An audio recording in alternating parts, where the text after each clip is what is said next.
Welcome back, everybody. Ooh, I'm really excited about today. I'm so curious. In today's episode of The Age of Ashes, you guys are going to make a lot of choices. This is probably one of the first sessions that I've run in a long time where I truly do not know how this is going to go. On several fronts, I have no idea where we're going to end up or what the situation is going to be a couple of hours from now at the end of the episode, which has made it extremely hard to prep. So I'm also excited to have some concept of where the track is going to be after this one, hopefully. Beach episode. But this is going to be interesting. Already had that. Where we stand right now, anxious. as we pick up today's episode, is inside the way station of Vengegate, where we are heading through for the first time, not just totally blindly. Believe it or not, we usually just walk through these and see what happens with no real concept of what's going to be on the other side. As far as Kaladar knows, that's how it's always going. I don't know what the hell we're doing. But this time, you at least theoretically know where this gate might lead. Promise. A city far away on the Isle of Hermea, shuttered to the outside world. Due to the events of the last few episodes, the energy that seems to have gathered within Alcetta's ring, the appearance of the closest thing to a god that pretty surely mostly any of you have ever seen. Debatable perhaps on your front. We need to do something. And as we came in, defeated a few more of these animated constructs willed by the Dragonstorm, we explored this great chapel of Vengegate, a place of respite, a place of rest. And we came upon a set of baths. And in the baths, there was a woman. An elven woman, just sort of sitting, who kind of appeared out of nowhere. She wasn't there when you had first arrived, even as you looked through the chamber and searched through the pools themselves. What was there, fortunately, is a flip for Resume here. Sorry for last week, Resume. Don't think I'm Link's alternate account. Just saying 221, putting the blasts back on. Might be valuable because we're in a bit of a weird situation. Before we carry on from there, I want to thank, as always, the show's sponsors. Our partners who have been helping support the UGT show, the Two Perception show before that, and just some all-around fantastic people you should check out. You're already hearing Sirenscape in the background. Our sound set, our really kind of creepy ambiance here for this strange woman's appearance in the bath. We also, now, for the first time here, have the whole of the party from Eldritch Foundry. All of our various players throughout the Age of Ashes. We had Buddy too, obviously, but the flip-flop pair have been finished with Espis and Kaladar. We've got new Raz. Their miniatures are great. They're our newest partner. Be sure to check them out. We got a discount code for them to help you guys. Norse Foundry, the Dice Lords. We mentioned last week briefly, we were kind of flying by the seat of our pants on a potential giveaway that was going to happen with that. You may wonder where that's coming. It's coming. We want to make sure we do it right, and we want to make sure that we have as many things to give away and as many opportunities for you guys as possible. And as many shows to do it on. So, not dead yet. You sound like Willy Wonka with this music in the background. It's got that vibe a little. Yeah. It does. I can't disagree with it. I've made cookies to this music before. That's creepy. Last of all, we have Arkin Forge, who is a map-making software that provides not only the maps that we play on our hybrid virtual tabletop setup here, but also is that we can easily use to display our art on the stream as well, to put up the party, the NPCs, everything cool that is a part of the Age of Ashes adventure path. So, we were at the bath. I believe two of you that I want to say was Roisin and Raz were at the bath, and Kaldar and Resme had been coming over to just touch base when this woman seemingly appeared. And she didn't Kaladar even- was there washing his hands. it was Roshin and Kaldar that were there at the bath, and Raz and Resme that would be coming over. She sits, smile on her face, naked as the day she was born, here in the somewhat you would have felt warm waters of this spa. Well, what are you waiting for? At least I don't bite. Well, Been here for quite some time, haven't you? they weren't here they weren't here just like 2 seconds ago there, bud. Oh, is that a fact then? I'm here quite often. See? I pass through and pay my penance to Callistria.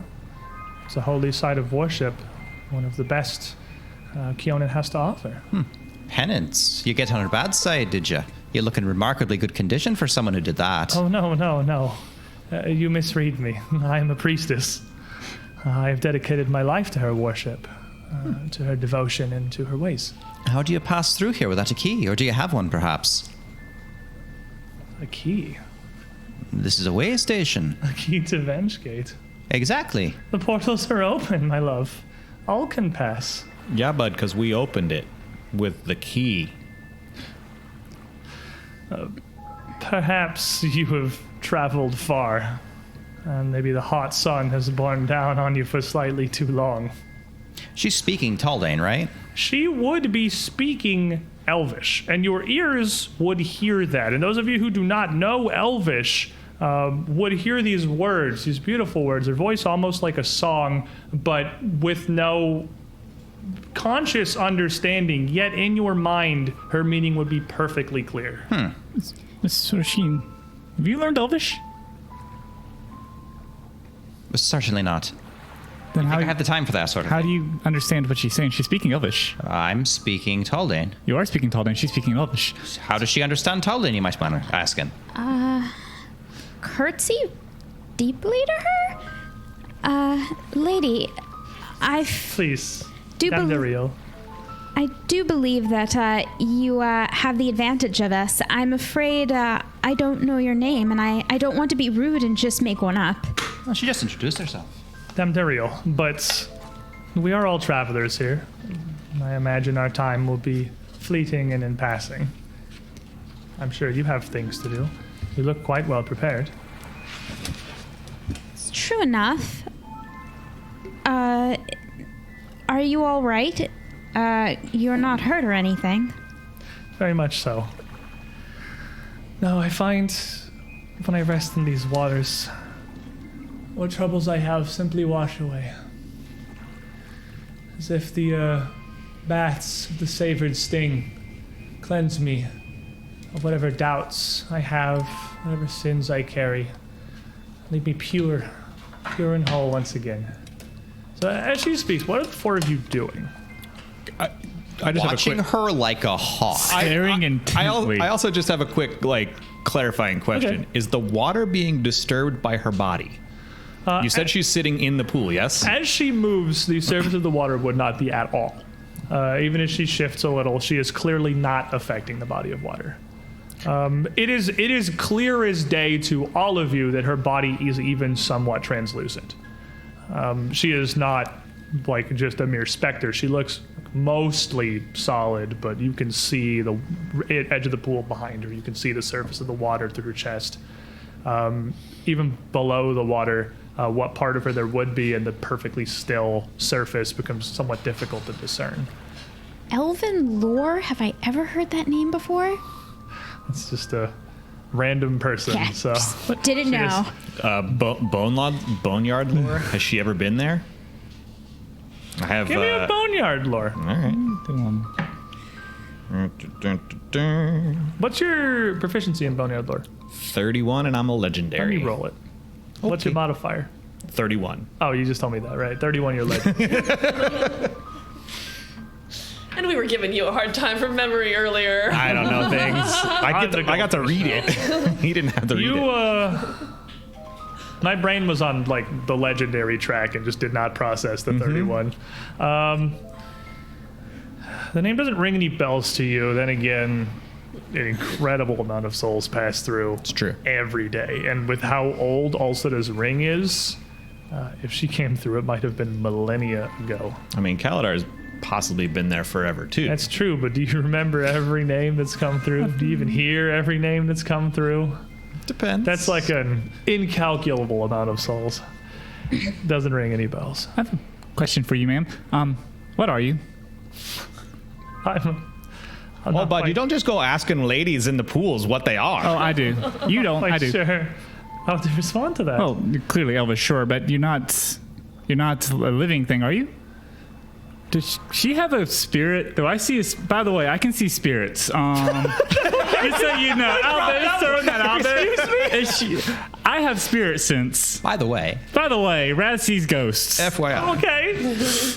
Well, you're seeing a ghost, my friend. I'm seeing a At this spirit. point, Raz, we're all seeing the ghost. I think everyone, get on the train, buddy. You spent a feet on that? Yeah. Whatever she is, she has a spirit. She has a soul. She's not an illusion. Which- That's the important She's not part. an illusion. Yeah, this is not an illusion. That much is certain. Right. 'Cause I That see said, it. an illusion can fool spirit sense. If it's a particularly powerful one, make me a perception check. That's a 15 on the die. So I need a calculator. What were you hoping for? I was hoping we'd open the show 43? again with another nat 20. We open almost we every were other like show with a 4 nat for 5, 20. I We think. didn't Yeah, play no, it's 43. 43. Even I. As you look at her pretty intensely with your spirit sense, you feel like this. If it's an illusion, it's a phenomenally potent one. She seems to have a soul as much as any of your companions here with you. I mean, I also have true perception. If it is an illusion, I would have been able to roll against it. Now you can give me a perception check too, then. Not even as good as his.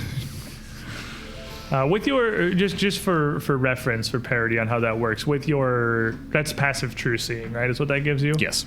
If the effect, like if it was an illusion and if it was an effect of higher than like the equivalent of a 7th level spell, you yeah. would still have a pretty hard time seeing through it. That basically lets you just completely ignore.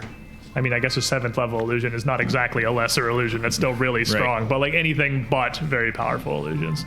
But no, you as well definitely do not. I mean, I'm not gonna. I was gonna say don't see anything wrong. You see probably a lot wrong, but Clearly something is wrong. it does not appear to be an Just don't know what illusion. it She is. doesn't look to be fake. She doesn't look to be a facsimile. She has a spirit. She has a soul. Curious. And you would know with your studies of the occult, Raz, that it could very possibly be a ghost. That's literally what a ghost is a departed soul that has not moved on. So a quick question for you then. You say you're a priestess of Calistria. You've an awful lot of questions for travelers. It's an unusual situation. You're a pretty Didn't you hear curious fella there, bud. Oh, didn't you hear the racket in the other room? Did that not pique your curiosity? The great number of footfalls and voices, Broken masonry, goods and wagons passing through. explosions, none of that? I mean, wouldn't be the first time someone snapped an axle here in the cathedral. It wouldn't be the first time the clergy has rushed to their aid. But no, I didn't hear anything. Why? Fascinating. It was quite loud. I would have been surprised if you hadn't heard it then. 4 of you, you seem just so very worried, so tense. Please. Well, bud, it's not every day that you She get to, motions at the pool. I need everyone to make me a will save. of course. Except me, because I'm Except this. everyone is here. I got a question. I got an answer. Is this like a visual trait thing, or It's an emotion effect. It's not Okay. necessarily a visual one. okay?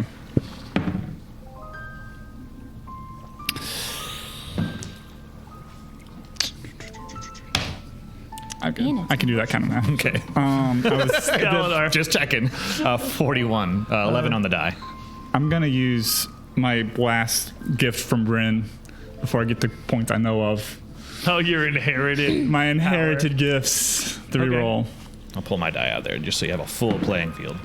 That is another 15 on the die.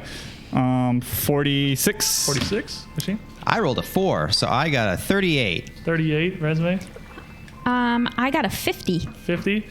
So, Kaladar and Roshin, at this invitation, the both of you feel like a weight of exhaustion, almost like all the events of yesterday suddenly compound up on you at once. Not only does this invitation sound overwhelmingly, perhaps irresistibly appealing, you are both, like, sexuality notwithstanding, very much interested in joining Damduriel here in the pool. A priestess of Calistria here in the flesh. Her visage is as beautiful as her voice, and you two cannot help but compel yourselves to start to undress. So I'm not familiar with the Pathfinder lore. Is Calistria like the goddess of fertility? Calistria is Goddess of bad girlfriends. Yeah. Lust and Wrong. violence. Vengeance and lust. She is the goddess of vengeance and lust. Okay. She is the goddess of bad girlfriends. That's not inaccurate. I can't dispute that, honestly. And the elves have a goddess of this type of person. She is an ancient elven goddess, yes. Elven dating apps must be terrible. I can only imagine the elven view on matrimony and relationships. They had a very different mindset than we do, certainly. I mean, they live forever. That's a long time to like get a lot of exes. To hold a lot of grudges, too, I suppose. Right. As you two are pulled by this compulsion, what do you do? Look, the point is, everything is not exactly as you remember it, and she's just going to reach into her pouch and kind of just pull out a wand. And just kind of with a quick gesture, her armor is just going to vanish. This is a wand of instant armor. I didn't expect to use it for this, but I guess... As she holds her wand out like a cigarette, like she just... it just goes, had a good whoop, time. and it's gone. I'm gonna step in front of you. Just- She's not naked under her armor, I assume. She's not insane. Kaladar is, right? and he just unhooks a couple of hooks and it just drops to the floor. He, It will be at this takes point. takes off his backpack. All right. At this point, Valentina would come around the corner of the hallway leading towards the beds, kind of curiously looking around this massive cathedral you would have walked into, near 100 feet across and like 80 feet high, with this offshoot hallway where you would have heard these voices. And I walked like past the constructs that fell Yeah, last you can time. see them Okay, spread all throughout this main One of them. cathedral. One of them. One. Yeah, because the other one, Spread. the other one turned into Yeah. dust. The other one got Yeah. dusted, that's true. And you would come curiously around as Kaladar's armor just drops to the ground. And Kaladar then cannonballs into. There are 3 pools, right? Yes, there's like one She's main in the central back. pool She's in the back. and 2 on central. like side ones. She's sitting in like the back of the main pool. He jumps into the one that he's closest to, which he just washed his hands into, butt ass naked. He's in the pool. Yeah, so I walk into the room Kaladar, just in quick time to see. Right. I walked in the room just in time to see Kaladar just like drop everything. So I see this from the back, sort of freeze in my place, and I'm like, I don't know what's happening. And then I see the cannonball, and I'm still sort of like piecing together what on earth has just happened, because I can see that something is happening there where not everyone is fully on board. And I'm going to continue approaching the group, but maybe a little bit more slowly, so I'm time to process and try to get my my bearings on whatever just happened And there. as this pool splashes here, as Damduriel does not disturb the waters did not seem to disturb her at all. Kaladar does, though. Straight up cannonball, Oh just yeah, it's water. swooshing You over the water. absolutely disturb the Just water. making sure we are She clear still on this. sits, her arms extended on the back, completely motionless as this wave just washes over her. Her voice still unerringly coming through this splash. All are offered respite within the Ladies' Cathedral. All are offered to wash away their sins, and for everyone you've ever betrayed. And her voice starts to kind of shake a bit, and you see her skin start to flake and fall away, revealing no like blood or gore, but a skull underneath. As That's why I didn't put the picture up first. like almost insectile wasp-like wings start to extend behind her. For every act of unfaithfulness and betrayal, I am Calistria's vengeance! And with this splash, as the water comes and settles back down, where it had raised up behind Kaladar, you see a black knife hovering in the air, pointing directly at up at his shoulder, that just arcs down toward him. At that point, I need everyone to roll me some initiative. I knew it. Never trust an elf in a bath. That is a very old saying of the dwarves. Never trust an elf in the bath. I have that hanging in my bathroom somewhere. Just Look, man, trust an elf in the bath. if there's one thing I learned in the wilds of the cold north, it's that anything on the water is evil. Well, now, excuse me. You met several nice people by the river, and you met a very nice naiad. Just True. That's It true. was like 50-50. That's just Galeria. Were the nice people by the river? Yes. no. It doesn't matter. Yeah, the stalwart and halfling lady whose name I don't We remember. also met the Far Valor Wanderer. next to the river. So. Yeah, what she said. So, Kaladar jumps right in there. Absolutely splashing. Could you please tell me you roll a natural 1 initiative? I'm not going to tell you until you ask me what my initiative is, sir. You wait your turn. Kaladar give me is a high in five. there. He's in the pool. He's having a good time. Hey, Kaladar, what'd you get for initiative? Hey, you know what they don't have in the boneyard? Pools. So Kaladar is gonna freaking swim. He's just having Does he a even know how to blast. swim? I don't know. We're about to find out. in a It's like second. it's like a spa. It's how not a deep- deep how deep pool. is It's this like a pool? swimming We're pool. Starts drowning immediately. It's like a hot tub. This is the kind of pool that like frat bros like Yeah. play volleyball Yeah. in.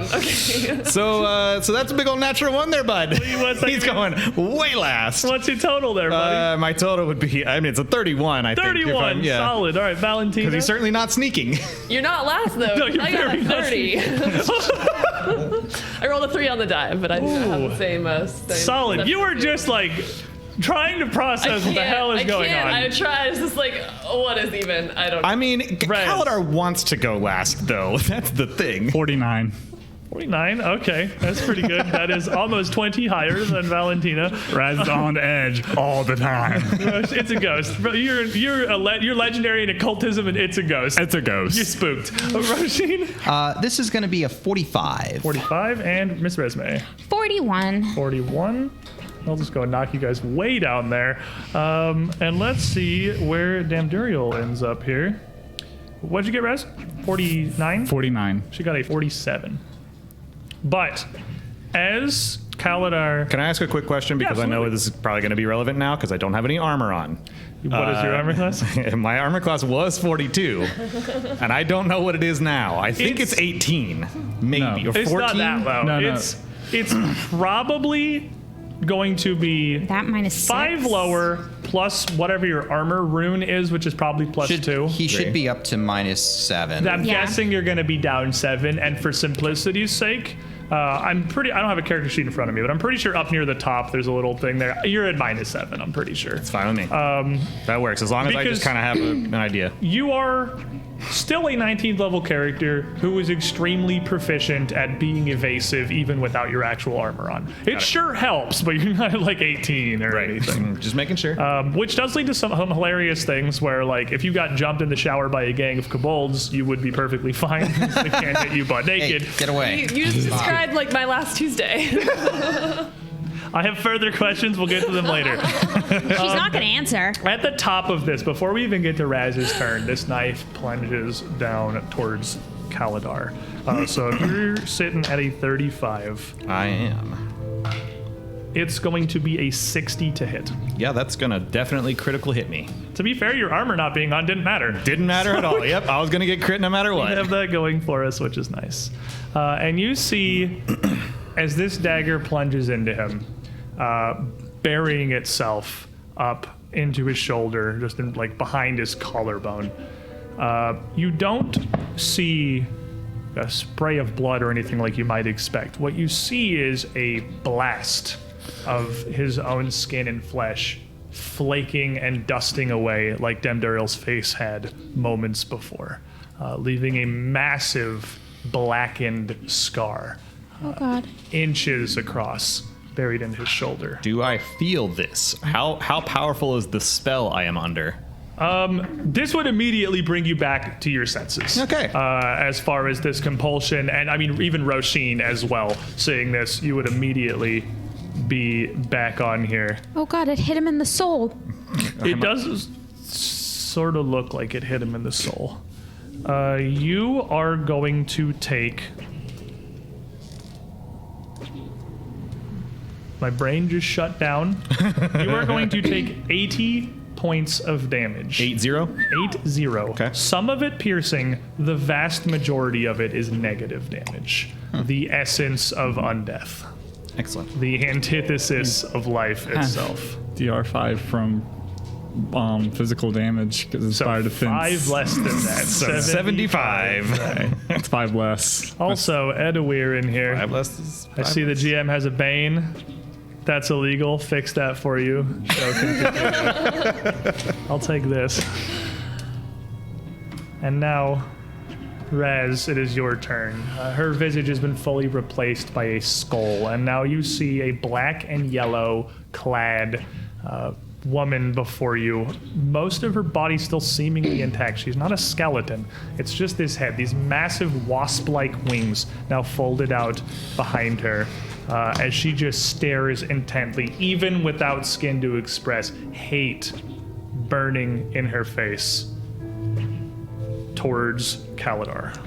It's not a banshee. Can I have my exploration action to recall knowledge? You can recall knowledge and keep a cantrip, right? You can do Yes, both? I can do Okay, both. I will give you, what is your, this would be religion for you, my good sir. or bardic Religion? lore.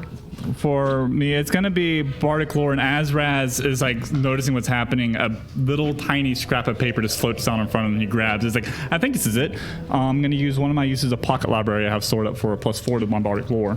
So it's a +32. This is very clearly a specter of some sort, but as you look at it and you see the knife strike Kaladar, you have enough knowledge and training to recognize something that's not immediately apparent.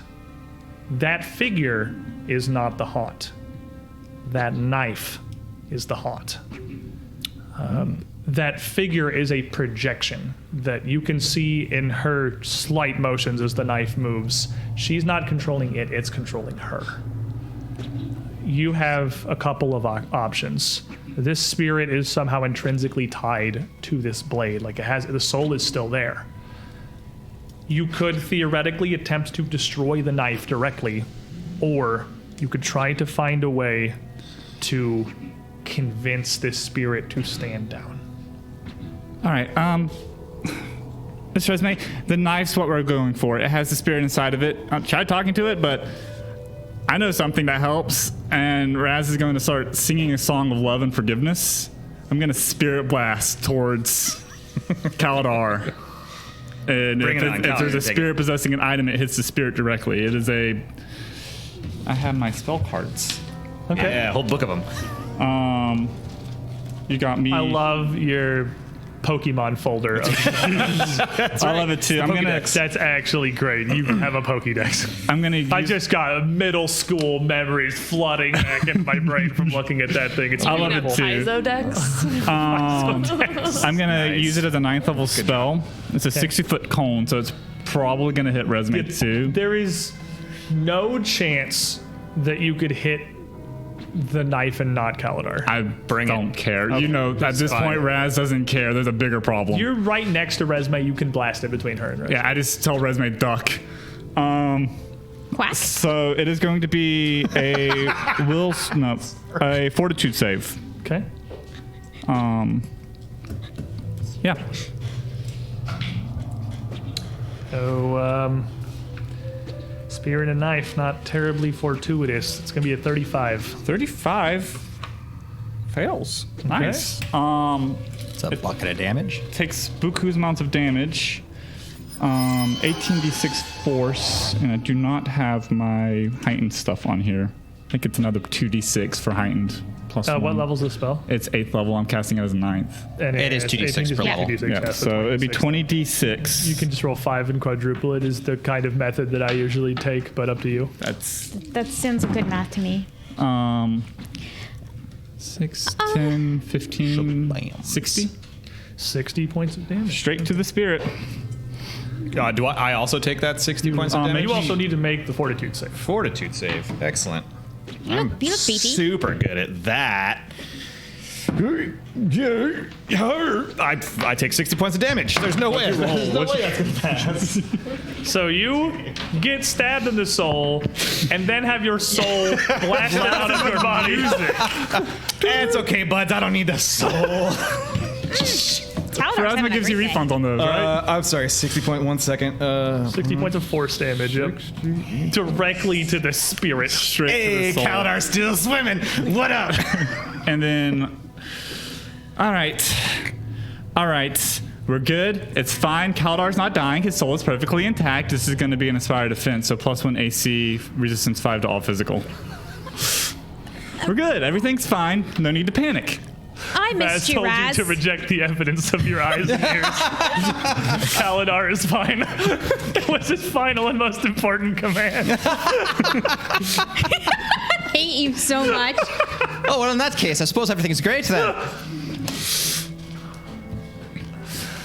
Duriel looks, and you see she doesn't move, but as this blast surges through the pool, it doesn't disturb the water any more than Kaladar jumping into it already has.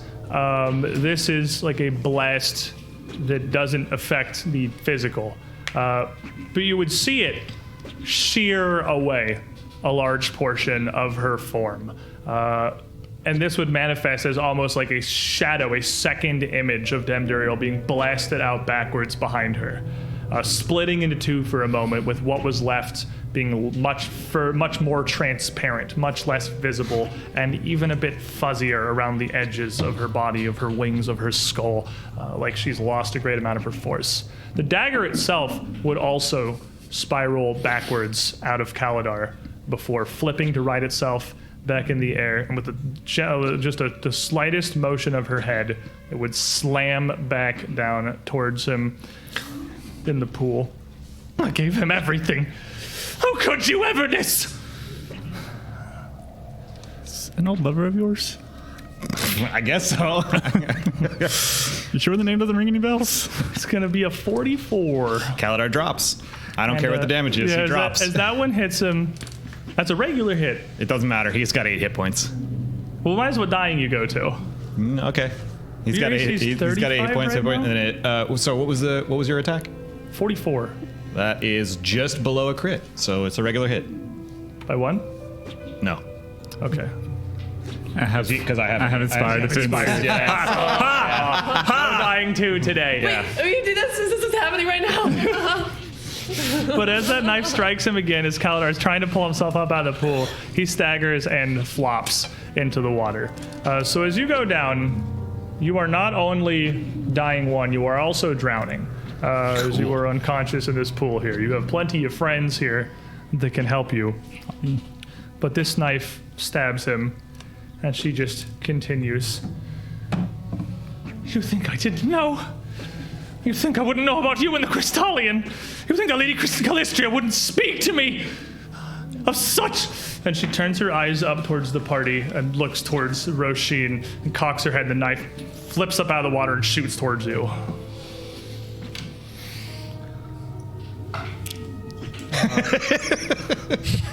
Who also does not have her armor on. I do not. I'm at -8 without my armor. Full played. Yay. That's Being gonna naked be is a great. 47 to hit. 47 will critical. And unburdened by her armor, this knife buries itself into Roshin's chest as she moves towards the pool.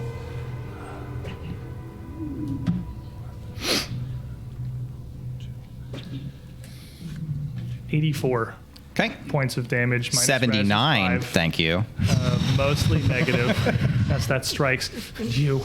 I can see it in you. I can feel it in you. Whose life have you ruined? Whose heart have you destroyed? Oh, I can feel it in me too. Pulls itself back out, flipping around the air, and shoots back towards Roshin again. For a 34 on the third attack.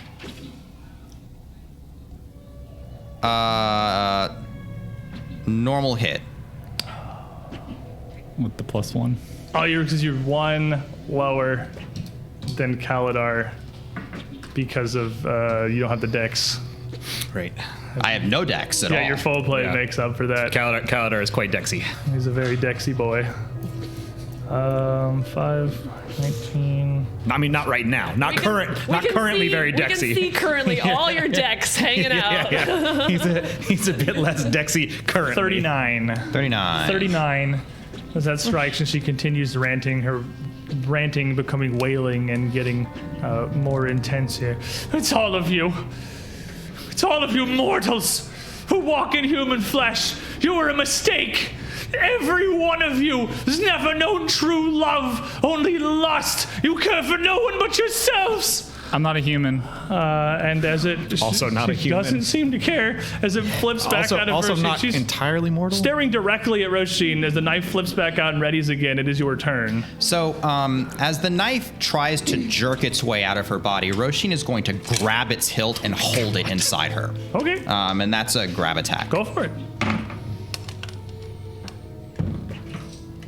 15 on the die is going to go to a 49. 49 will absolutely critically succeed. Whatever its power, it is simply a flying knife. You are more than strong enough to take hold of it and restrain it entirely. And gritting through the pain that this thing is, Roisin's going to just stare at the phantom, but tighten her grip on the knife as she holds it into her shoulder. You dare blame Everest for this? After what you did? You drove him away. This is entirely your fault. You did it all. You drove him into the arms of whoever would actually care about him, care about his feelings, give him a shoulder to cry on. You should feel terrible for this. That's an intimidate. Scare to death. Okay, are you legendary intimidate? I am. Give me an intimidate check. Probably don't get prowess for this. It's not that kind of intimidate check. Yeah, it is, so. What? It's a That's a 9. This is probably worth the hero point. I'm gonna spend a hero point on this. Thank you, Kaga. 17. Yes, indeed. Thank you, Kaga. Nice. So that's Nice. gonna go to a 51. A 51. You see, you kind of cock her head to the side a little bit, and you feel the knife falter. I loved him. No. And she looks back down at Kaldar floating in the pool. I loved you. I gave you everything. You gave him pain. You gave him torment. But you can also forgive him, and you can forgive yourself. You, two things. One, from Haven the Oracle and Chet. This lady might hate you. That lady does not. You get a hero point. All right. Take that and add it to your stock. And try not to die.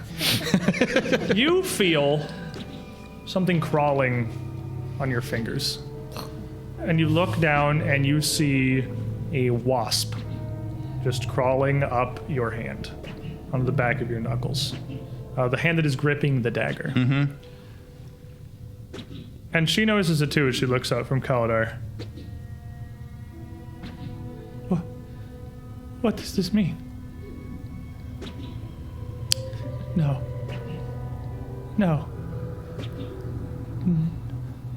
And the wasp turns and looks. It turns its head up towards you. Mm-hmm.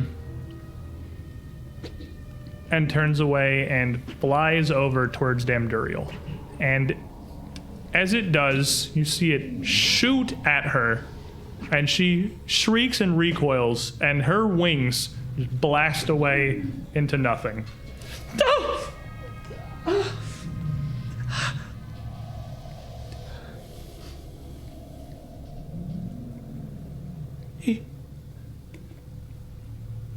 He wasn't.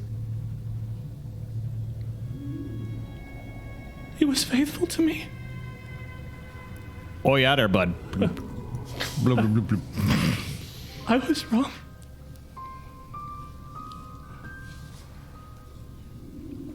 I killed him for nothing. And she starts to lower into the water, and you feel the knife go completely slack in your hands.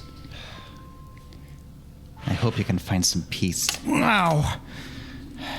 I'll go get Kaldar. I'll jump in the water and try to pull his head up. Grab you by the mohawk. And even as you're getting into the water, the specter of Damduriel seems to have almost entirely gone.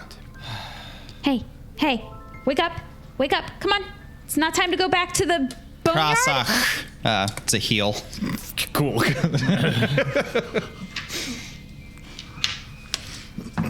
As you're casting that there, the knife in Roshin's hand, it's an interesting elven curved dagger, almost like a slender kukri, with a blade that's thicker at the far end than it is the handle. No proper hilt or crossguard, just an elaborate but relatively simplistic black and yellow wrapped grip with the image of a wasp on its pommel. It is of exceptionally fine make, and as you hold and get to look at it very closely, you can see just barely visible on the flat of the blade a series of runes thinly, elegantly etched into it. 53. Oh, hey there, butts. I'm just in my skivvies. Oh, not even in my skivvies. Hi. Just butt-ass naked. Hi.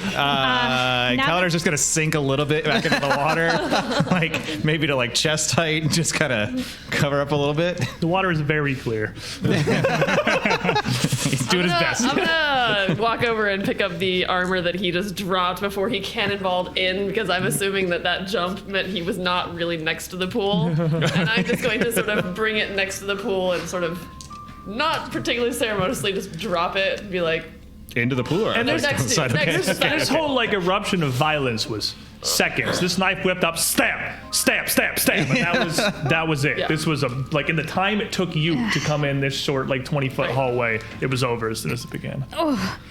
Oh God, this dress is so much heavier wet. Yeah, I'm gonna help you get out of the pool. Oh, it's weird. You're touching me and you're naked. Well, here we go, bud. Danger!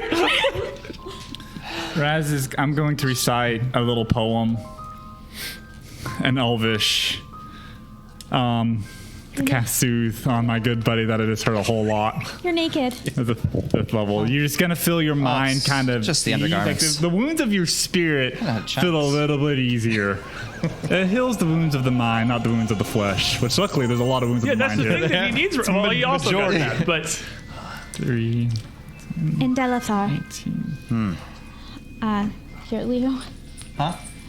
Heal? Yeah. Oh, thank you. so these heals are being passed out. Valentina, as you've come in here, hi, welcome back. What hello. what are you doing? You kind of had 1 second to take all this Yeah. in, and it was over. Hey guys, I had to take care of a couple things in Breach Hill, and when I got back to the ring, Marcus told me to you guys had just gotten there ahead of me. Oh, so pleased you could join us. And she'll clench a fist in front of her, and with a crack of displaced air, her armor and cape are just kind of back on her. Well, that's a whole lot easier than what I'm doing over here, bud. He's like struggling because it's all wet. He's I was like, actually wondering about that. Is this Miss Valentina? It's only just because you beat me into the water. You're Miss Valentina. I taught your little brother. He talked a lot about you. He loves you. Yeah, he likes his big sister a lot. She's really helpful. Hi, I'm Raz. Nice to meet you, Raz. I feel like you guys have been up to a lot. I walked past those. I walked past a pretty big skeleton back there, and then whatever this was, that was exciting. It's a Tuesday morning. And I'm not dead. Yet. Do you have any of those drinks, my dear? Yeah, of course. Have some. Thank you. It's a bit early to be drinking. Oh yeah, I'm gonna need one of them drinks there too. Oh, bud. yeah. How many are they a piece? You mean the healing potions? They are. Or a straight stiff drink. Yeah. She don't take that Also, too. take whiskey. I could go with some whiskey, buds. With Rasheen, you never know. That's going to be. Oh, in the Great White North, we do a lot of They to were keep ourselves warm. Keep the 50 something. 50 sounds good. 50 something. something. Okay. May I have two? Sure. Yeah. It's a numerical value of something. That's good enough for me. Our average on the 500 potions. Yeah. Glug, glug, glug, glug. But as you take those, what do you do with do you still have the dagger in your hands, Rasheen? I do actually, and she's looking at it. I mean, she's got some mixed feelings about it. She almost feels sorry for it, for the spirit that was inhabiting it. What is it? Kaladar didn't even see the knife. You literally didn't. Didn't see the knife. He like got stabbed a couple of times and then. Because they like came out from behind you. Right. Okay. Just clarifying. Sorry. No, the poor thing. What's that there, bud? This was the vessel. Did you get yourself a new sword from Sal? Possibly. But is the vessel of that spirit just consumed with just rage and grief at nothing at all? To be honest, I was only guessing. But people who are that unstable, they tend to bring about their own misfortune. It seemed to work out. Seems I actually stumbled upon something. That was really brave. Is there a chance that the spirit is still in that blade? Should we be worried about that coming back? I'll hold on to it. But no, I think she's finally had her problems exposed before her and she couldn't run from them anymore. It's always us. The longer you lie to yourself, the harder the truth is when it finally hits you. But the truth always wins. You can't outrun it. Yeah, we deal with a lot of them runaways in the boneyard. They get in and then they try and, they try and cheat. It's no good. The lady don't like it. I was hoping to maybe ask her if she knew Candelarin, but I guess Who now? the lady. Oh, Who's Candelarin? I haven't heard you mention the name before. no, you just don't listen to me when I talk half the time about Kind of this turns stuff. into an honest drone, to be perfectly honest with you at times. Candelarin is the inventor of Alcetta's ring. The thing we've been doing. Oh, this there you whole go, that time. drone, and it's just kind of going on. You know, Raz, I'm beginning to understand why you hate everyone. I don't hate. What? Who? What? I think that we should maybe get this conversation back on track. Probably Why are Way's we idea. here? Let's what head do we south. need to do next? I'm just not interested in everyone. It's different from being hated. Think, was there a door that let us out? 'Cause There's something back there. It looks like it. If the group you made your way back into the main chamber, it would still be as obvious. It would have been immediately as obvious to Valentina as everyone else. The damaged hidden door in the southern end of the cathedral. The hallway on the eastern side leading up to the resting chamber full of pillows and cushions that you had already checked through quite thoroughly. Really, this hidden passage being the only thing that's left. Opening it up would very abruptly reveal a chamber much smaller than the cathedral, but still the size of a small home back in Breach Hill, just on its own. 20 feet deep, 30 feet wide, with a freestanding gray slate in its center. Wrought about with more imagery of wasps webbing and the goddess Callistria. The backside, a venge gate, up, raised on a pedestal. A couple of small, shallow steps from the base floor. I have to wonder why, for something that was supposed to be an open highway, would they put a secret door blocking it off, and in such an obvious spot too? That way, when you're in the main cathedral, you just hide away and it doesn't look as unsightly. elves. I'll go with her explanation. Elves. That's how magic works, isn't it, bud? You go through a little doorway and then little sweepy swappies and then. Oh, ta-da! The portal would still be open, as it hasn't quite been 10 minutes since you'd come through. Oh, Everything. both is sides open when you click the. Yeah, it's one. No, I guess not. No, that's not how we've been doing. I'd say this one would still be a slate. The one Valentina came through would still be open. Well, Right then. I mean, it can't get much worse, eh, buds? I mean, as far as gates go, this one's been comparatively pleasant. Oh, only 3 things wanting to rip ourselves to pieces. Actually, it's quite an improvement, I must say. Wait until we actually go through this one, because last time we went through a gate, a fragment of a god attacked us in our dreams. Oh, yeah, but the fragment of the god was behind us. Right, yeah, We're walking away. We already beat that one up. I don't think it's going to be coming back. What if there's another one? Better than the pirates. What are the chances of there being 2 fragments of gods on the other sides of the gate? What about the purple same- worm? The same chances that there are 2 to 3 members of this party who were sent here on a mission from God, probably. Oh, well, that's pretty good chances, I'd say that. To be fair, it can't be worse than going through to the gate to Kovlar. Jewel Gate was absolutely the worst. It was the worst. It was the worst. It was I the will worst. not argue there. I've Right. been through all of them, and it was the worst. We have nothing to compare it to. Let's just go. Yeah, let's get out of here. With the key to Venge Gate, Wait, is there anything behind that gate before we? No, it's just one okay. square chamber. No, there's nothing else behind The it. developers put a little chest back there with a secret item. That's With could your happen. It's possible. amber sealed wasp, this small little bauble that does little more than be the key to this final gateway and also this ring. Touch the surface once more. You see the same that you two have seen, or you three have seen a half dozen, a dozen times now, and you've seen before on the far side, the stone face being replaced with this mist, allowing you to easily step through to, hopefully, You want to hold your breath there, Valentine. It's like a fart in here. hopefully Thanks to for the tip. promise. But as you step through, on the far side, no city awaits you. Well, actually, as Roisin is going to linger a bit and kind of let people go ahead of her. Okay. And as she steps through, while she's still in the middle of the fog, she's going to pause, drop a hand down to where she feels the floor is, and whisper, "The way is clear, Omerath. Follow these threads through everywhere and nowhere, through causality and fortune, and find your way to freedom." And she's going to cast a miracle. And she's going to, as instructed, and just drop this mycelial network of this yellow fungus, which is just going to flash, typically taking a while to propagate over distances. But in this fog, this sort of confluence of all locations, it allows almost an instant propagation. As it flies out through multiple dimensions, creating a lifeline that perhaps Omerath may actually be looking for before standing up and continuing to stride forward. You can't see it happen through the mist, but these tendrils rip through this intermediary plane, reaching out to only the gods could know what ends. And as you all arrive on the far side of this portal, the fog face of the freestanding stone in a mirrored chamber much the same as the one you just left, showing no signs of Roisin's miracle, of the most powerful magic that she's able to muster. An extension of Omerath's direct will behind it. You are almost certain you are underground. The room around you is but a larger mirror of that you had just left.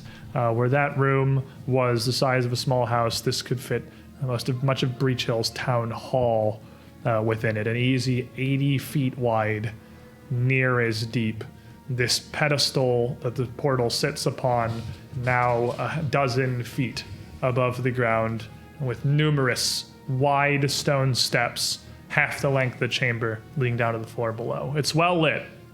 Sconces on the walls glow with a golden fire, seemingly incessantly, and GM for life Walter Manbeck throws a hero point for all characters to get us back up after the party in the pool.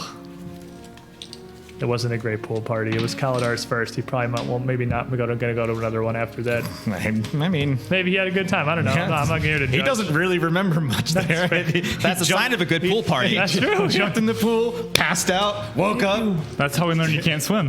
Thank you so much. That incredible support. That is one of our patrons that's very regularly in the behind the scenes streams. He's given a ton of support to the UGT show and the Two Perception show. Really appreciate that. You come out into this room, which is massive, and the stone face behind you is different from any of the other portal faces that you've seen before. It too is fairly large, spanning almost 20 feet across and maybe 40 tall. Hey, honey, huge I think chamber. they shrunk the kids there, eh? You can We're the see- kids, by the way. Interestingly enough, the mist seems to be centralized to a space near the bottom and center of this frame, not much bigger than the traditional portal faces are, and it kind of dissipates gradually out towards the edges of this frame, where near the top you just see flat stone peeking through. Before you looks like a natural cavern, but one that is Well, about purple worm sized. It is about maybe 25, 30 feet across and around with a well-worked, flat floor, but mostly natural walls and ceilings, punctuated every dozen feet or so by these brilliant golden torches, keeping the whole place warmly lit. When you say purple worm size, that doesn't mean anything to me. It was a meme for our friends. The Cobbler portal, Jewel Gate, they talked about, they came out to similar tunnels, which were dug by a purple worm. You ever seen Dune? It's a worm that's about that big that just goes blah, blah, blah, blah, blah. And Through rocks. that's what I pictured in my brain. Just want to make sure. It's exactly what it sounds like it is, but Common. purple. And they're common. They are common, yeah. Yeah. They really are. They are a huge problem. Yeah, in they're a very Darklands. huge problem. They almost ate one of our anyways. They did. Awesome. I was eaten. You can see that this passageway clearly terminates some 200 feet down in what looks like a furnished chamber at the farthest end. It's 200 feet. It's pretty far, but you can see what look like wooden bookshelves, more warm light. I swear if there's another Rakshasa here. Small. See, this is just all of the other portals. Some fine upholstered, leathered furniture and reading tables punctuated between. I don't like it. Upholstery. I'm gonna go look at the books. What, do you just have stone in your house? What's going on? Raz just starts walking. It just starts walking. 200 feet. It's a distance. I'm Yeah. walking. Let's keep on at it. All right. I don't like these places at all. Well, we have to go get through it. Look on the bright side. We haven't actually been attacked by sentient crystals trying to eat us yet. Or golems. There is a sense of enormity to these caverns. Even in the ones that the purple worm had dug, which were massive, as it was massive, these are about half again as large, but also very well worked. And again, the floor is perfectly flat and smooth, almost carved with like relief squared tiling set throughout it. There aren't separate tiles put on it, but they are carved into the floor of the cavern itself. It is very exquisitely maintained. So this is a dead end. It appears to be until as you approach and get closer down near the hallway, you can see there is an adjoining cavern around to your right that goes switching almost backwards onto what will be the other side of the right wall you just walked past. And that area is also well lit. And that warmly area lit. is also well lit. And as you arrive to this, what looks like small pocket library in the cavern, I mean, only small, I suppose, compared to the size of the cavern system itself, which really just sort of dwarfs the furniture down here. The adjoining cavern to your right is enormous. You could fit the town hall in that portal chamber. You could fit a third of Breach Hill in the cavern to No. your right. Can we pause in the library here? But there are books here. There's book. Yeah, Cal doesn't give a shit about the I'm books. just telling you what's over there because you can see it from here. I'm not assuming you're walking into it. If that's what you're worried about. But you would see this adjoining chamber is massive and open. The floor equally flat and worked throughout with what looks like a circular design engraved 100 feet across in its center. Much of the light appears to be daylight. As you can see at the far end, not an opening or an exit, but what looks to be a void in the ceiling, allowing a large amount of light to stream through and illuminate the northern half of that chamber. The rest is still punctuated by these golden sconces. How high is that ceiling? That ceiling is 100 feet high. Okay. So well within your jumping. Clearable. I do have. It's probably like Just a little high. like 80 feet high, probably. It's huge. These bookshelves, are they like normal sized bookshelves? They are normal human-sized bookshelves. They terminate at a height that would be just about what you could comfortably reach. Nothing beyond that, and seem to be fit around more in width, as they are like 20. There's 3 of them that are about 20 feet long, and probably 6 or 7 shelves deep, and they are absolutely loaded with tomes. They are not barren. This is a library. This is the coolest place ever. What I are love you all this gate. doing as you come through the far end of Vengegate? Going to the bookshelves. Going to the bookshelves. Rez is, I want to give you like recalling knowledge, probably investigating more always than like recalling knowledge, perception yeah. seeking. Did you do that for free? I'm just recalling knowledge. Okay, fair. Yep. What about the rest of you? Probably seeking. Okay. You've got your eyes out. You don't know what this is. It's All of these stone tile, not tiles, are flat. There's no sign. Like, is it dusty? Does it seem like people have been seems around? What dust is on the floor is extremely minimal. Do I the hear? place is Do we clean. hear anything? Like that's what Kaladar's doing. He's like he does not like that it is very, very quiet and like still in here. You It's would kind of hear freaking him out. the And also crack- it's just a big chamber. You would hear the It's crackling of the golden flames on the torch sconces. So they would be the only thing you immediately hear that punctuates the silence. You would hear a bit of an almost musical whistling of the wind coming through the far end of that chamber, through that sky hole that lets the sun in.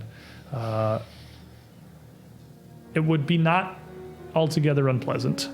But you would, I assume, also then be seeking, probably looking for danger or traps or anything. Yeah, I mean, likely he would.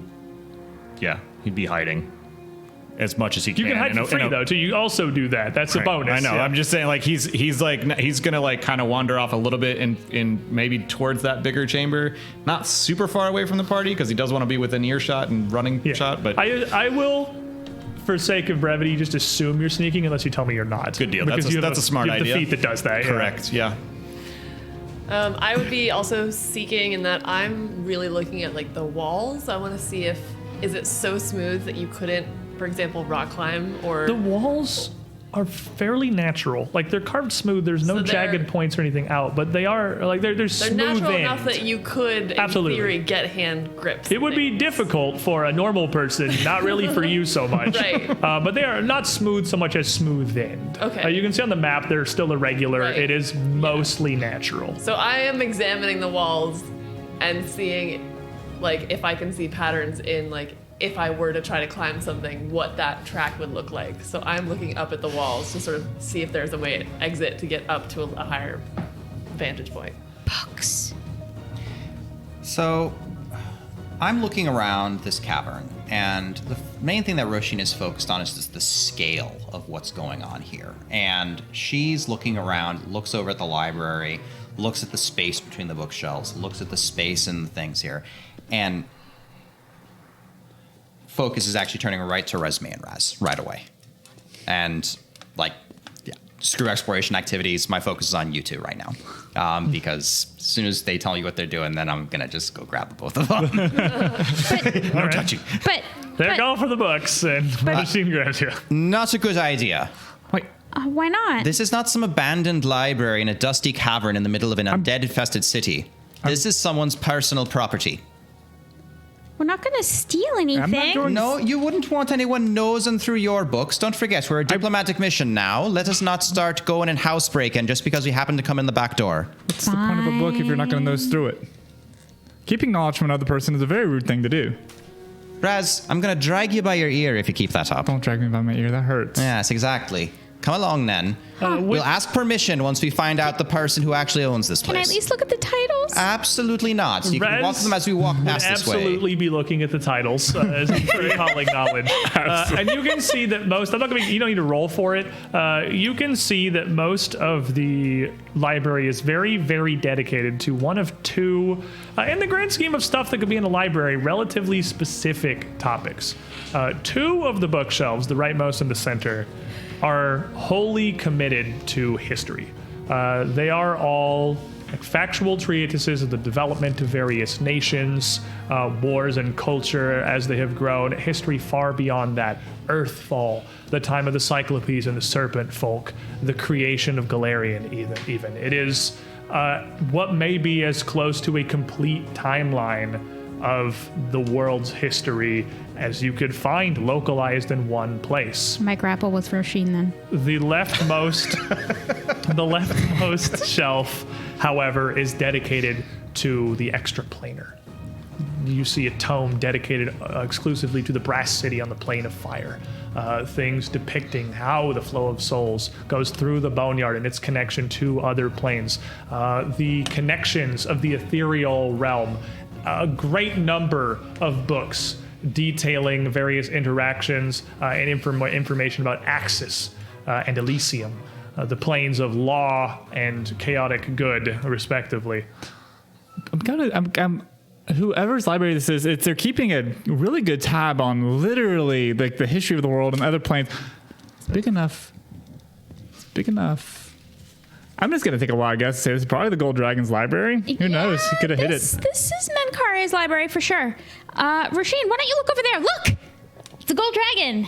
It doesn't work if I'm still holding on to you. Couldn't you just let go of me for 1 second? I don't think so. No, actually, I think it'd be a terrible idea. Menkare, can we please look at your library? That's a better way to do it. Let's actually introduce ourselves first. Let's go find him, Verbit.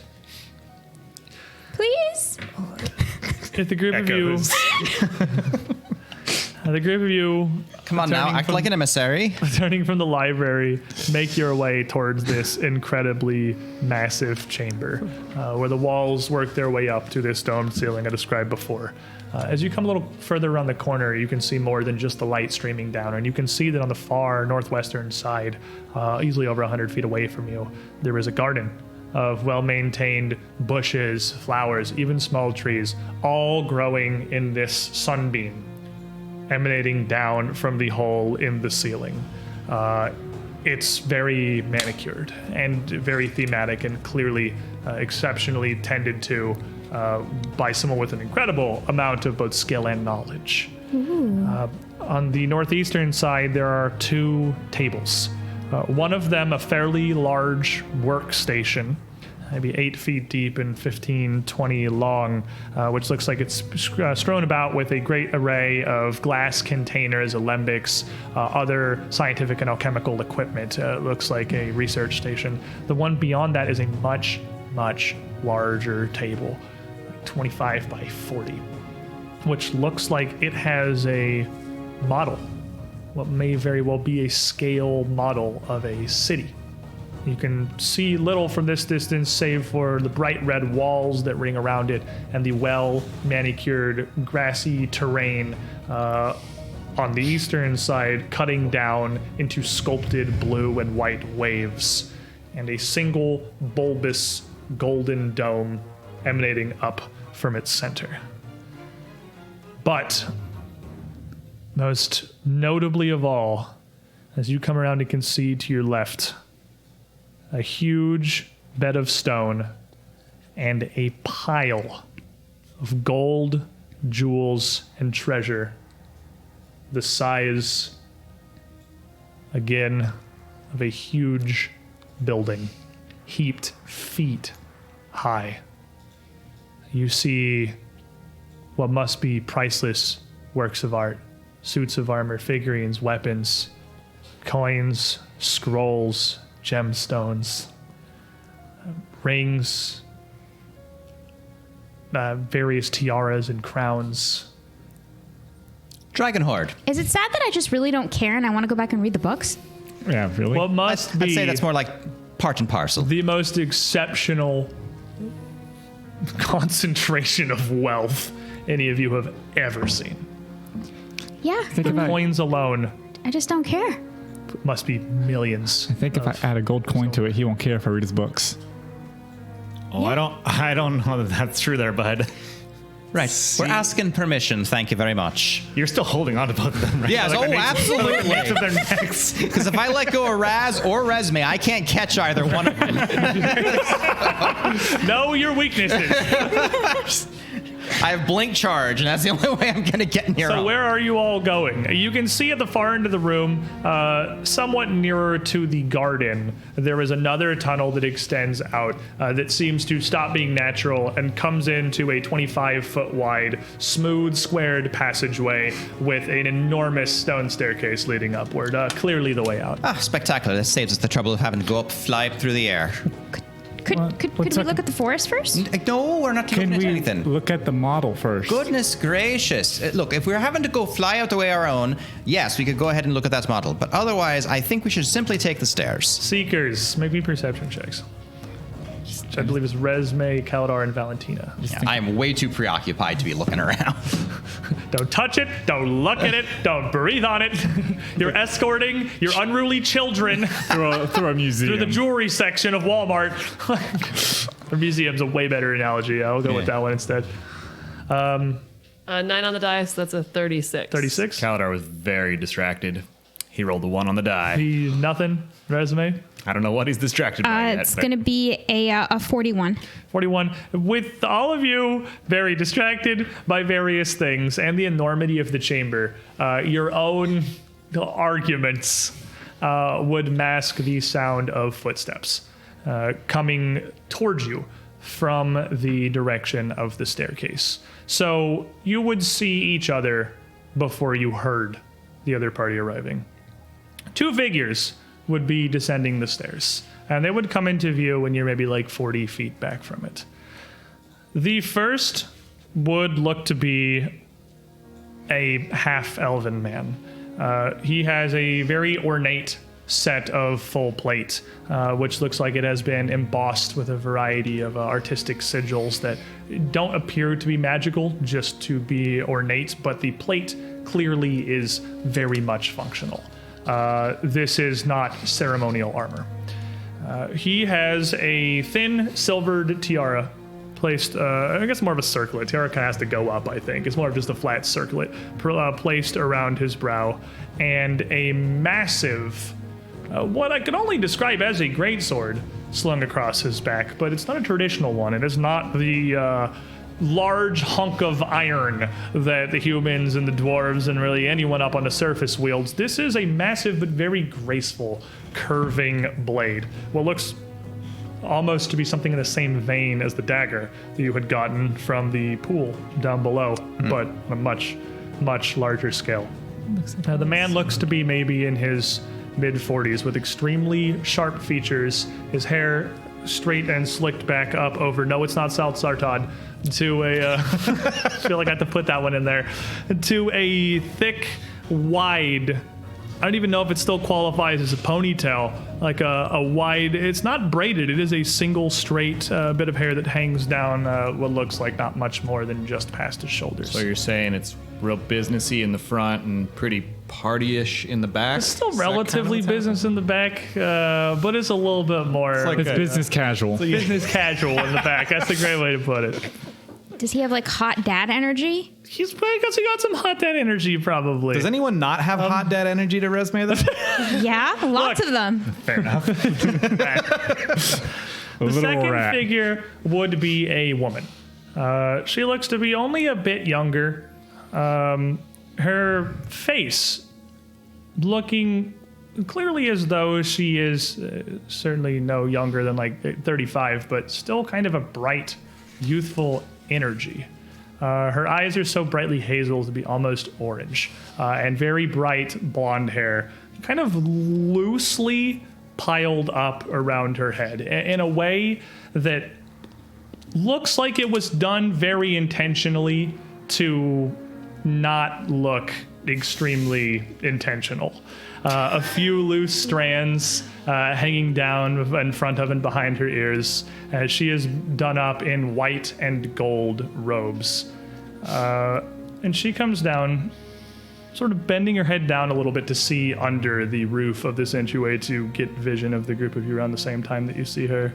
And she sees the group of you. A curious smile spreads across her face. The man looks very serious. You get bodyguard energy, perhaps, from him, and that his attention is very much focused on you and her. She seems much more approachable. Diplomatic. Diplomatic Oh, I got that. is a good way to put it. And she comes down in the room and raises a hand back towards Rez. You're still like 40 feet out. Oh, spectacular. Thank goodness. Because I can trust you could actually fail your rolls instead of running back to the bookshelves when you're being watched. Holding on to Yeah, just kind of just ushering them closer as Roshin just walks purposely up to them. And when you Let me get go now. to a reasonable speaking distance. Good afternoon. I must admit I hadn't expected to meet anyone in here today. And I'll further admit I'm a bit curious as to how you've arrived. How long have you been in here? Not long, we've just arrived. May I present Baroness Resme Galatraman, emissary from the city of Breach Hill, seeking here on a diplomatic mission to hopefully clear up some terrible diplomatic misunderstanding between our two cities. For Breach Hill, you say? Yes, hello. Certainly not a town I expected to be receiving emissaries from today. I apologize for my immediate bluntness, but you catch me very much off guard and at a disadvantage. And my curiosity does get the better of me, of personal failing, I'm supposed. But yes, very well. I am the head of the Council of Enlightenment of the City of Promise. Head councilwoman Emma-Liza Treagle, but please, Emma is fine. And there I think we'll take our break. I'm going to go back to the book. Trailer. There I think we're going to take our midstream break. I knew those eyes from somewhere. They did a really good job on the art, actually. I know, She that's does what I'm really saying. look It's like, related. I know those eyes from somewhere. I'm like, where do I know that girl? But before we disappear on our break real quick, we have a little bit of an extra bonus for everyone. We're going to be piloting a new show idea here in a couple of days. Day after tomorrow, Sunday afternoon, we are trying something very different. It is a tabletop show that is not Pathfinder. It is not D&D. It is no real system at all, really, so much as whatever nonsense that we can come up with in our own heads and whatever the dice really tell us to do. Sunday afternoon, we're going to take our fair shot at a new show we're calling Success on a 10, and the rules are as simple as the title. We got a little bit of a trailer for you, and we're going to play that while we're on break here. So check that out. See what's going to be coming. We'll be back here in a couple of minutes. Definitely don't go too far, because this is suddenly intriguing. Intrigal. Be right back, everybody. Enjoy this trailer. Yeah.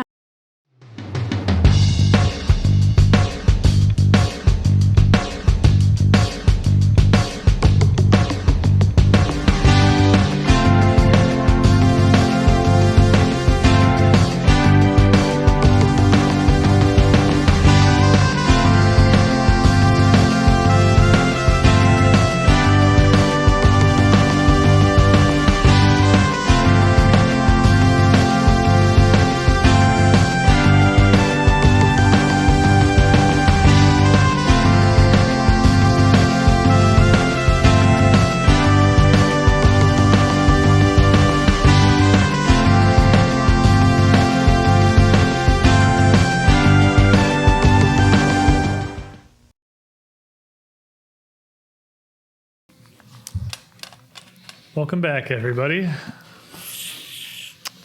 I said at the beginning of the show that today we were going to get some interesting choices about how this adventure is going to proceed.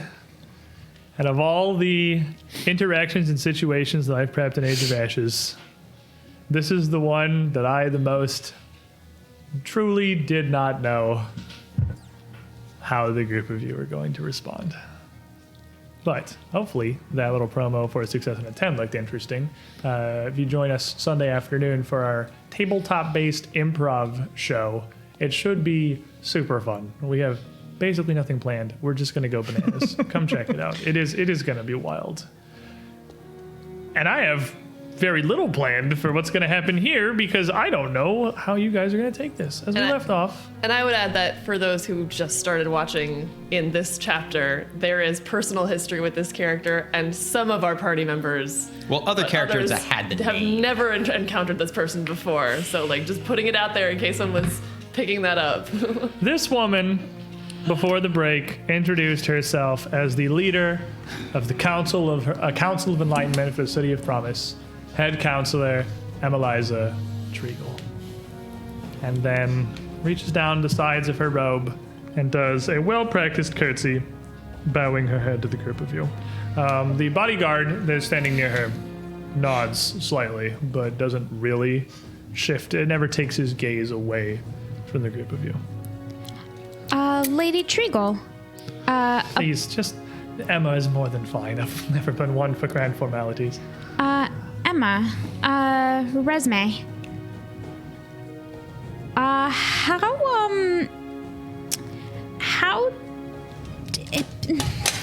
This is awkward. Well, I find myself as well very much caught off guard by your appearance, but I believe I have a theory as to how you've managed to arrive here. Well, outside his gate.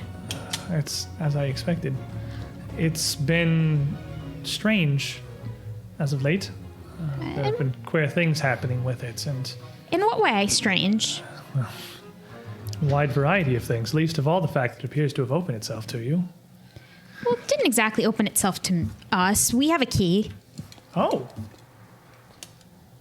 You have a key. Yeah, but that's how you Yes. open doors. And this I is suppose where it gets awkward because of how we got the key.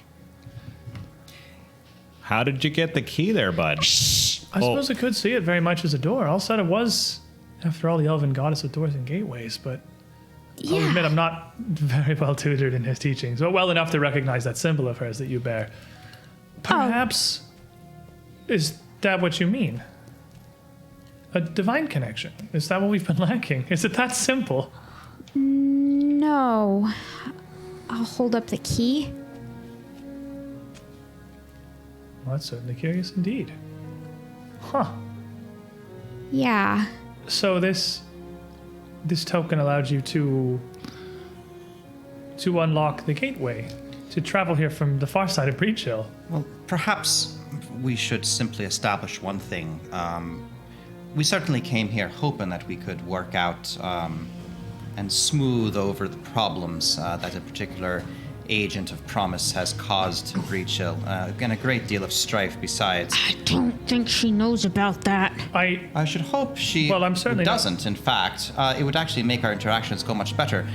Does Promise hold any sort of ill will towards our town?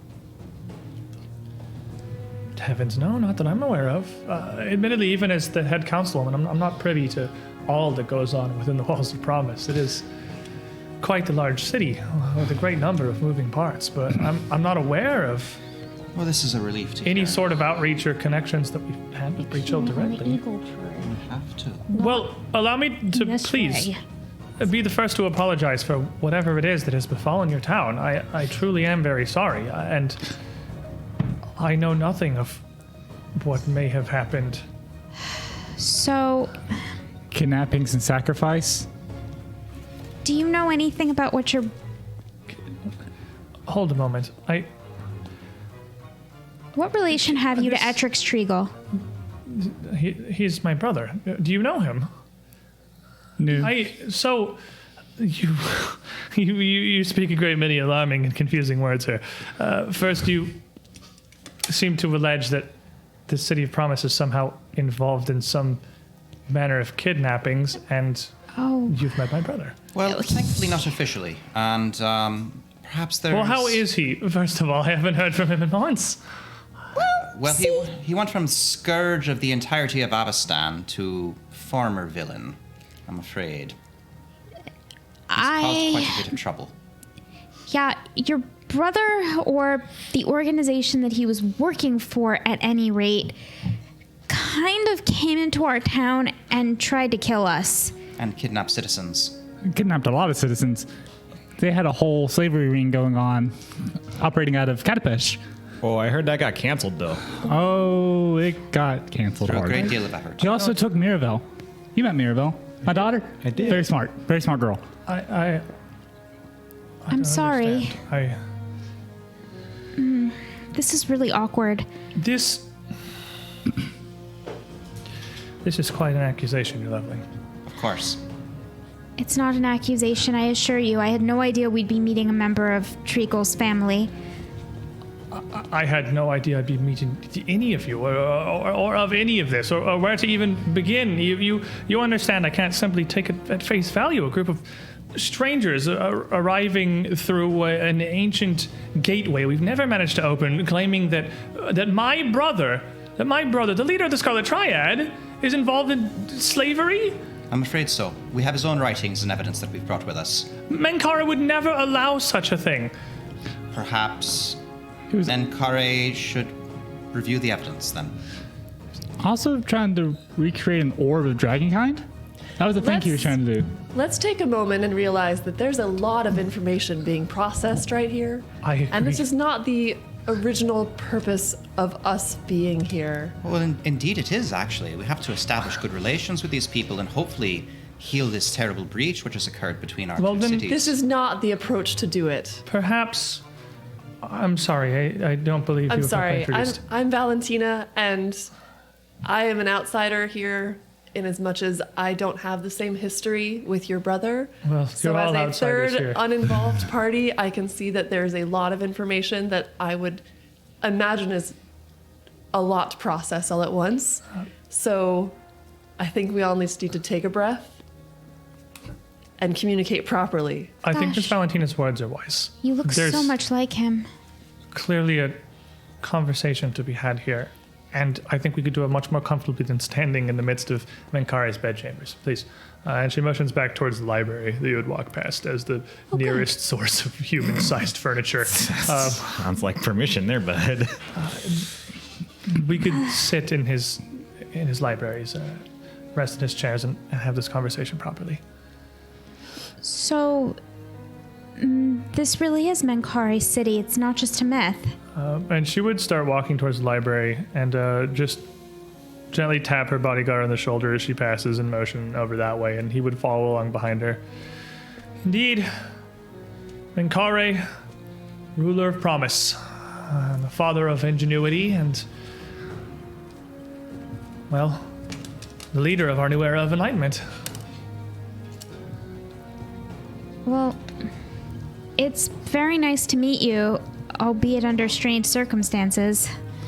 As you walk over towards the library, Kalidar, you would have been the only one to notice. Perception legend as you are. Despite rolling a 1. Well, this is a different roll. Okay, good. You would have been the only one to notice just the faintest hint of a reaction to something in that last 30 seconds. Everyone was throwing a lot of stuff out all over the top of each other, and you're not sure exactly what it was that triggered it. It was While everybody was speaking over everyone was each other. speaking they over were each talking other about his immediately brother? before Valentina was like, all right, calm down. Something caught her attention. And there was a moment where she definitely marked that. You're not sure exactly what triggered it. Nor am I as a player. But as you get over towards the library, she just motions to a group of these chairs around the table. Please, Sir Bontamar, if you could fetch the chairs from the table. The bodyguard would nod and head over and pick up a couple of chairs under his arms and start moving more chairs around this one table. The table wouldn't be large enough to comfortably fit 6 or 7 people, but it would be enough for you to just kind of arc sort of widely around it. A couple of people definitely just sat in dangling chairs on the outside. And as the chairs are brought over, Emma would sit in the furthest, away from the table, leaving the respite to the group of you. We're in the library? Anyway, we're back to the library. Okay, I didn't realize there was a table there. I missed it. Let us begin the story at the beginning. You claim to know my brother, and So, that he was involved in something truly evil by the sounds of it. read it in his own hand. We don't need to tell you the story. And what are you handing her? The diary. She'll take it. And Roisin is gonna just tense visibly because she doesn't know what this reaction is gonna be, and no one else in this city knows we're here. And she starts to thumb through it. I'm gonna keep a pretty close watch I on her imagine expression. literally everybody is. So why doesn't just everyone roll a perception check? Because she is just looking through Edrix's diary, and all of you have absolutely nothing to do but watch her, and see to try to read how she reacts. I'm actually just not even at the table at this point. I'm just looking through the books. Raz My is moment, gone. they're distracted. He's like, it was permission. We got to bring over here. We're good. I got an 8 on the die, so that's 35. 35, 8 on the die as well. 38. 38. 13 will put me to a, 43. 43 and 42. 42. All of you look, and you can see even with your legendary perception and your legendary diplomacy and ability to read people, as she looks through this, she shakes her head and her eyes slowly, she's clearly trying to downplay it, which may not be apparent to like Valentina, but she's trying to keep her composure and keep her cards some degree of close to the chest because she has no idea what's happening on. But this diary is truly disturbing to her.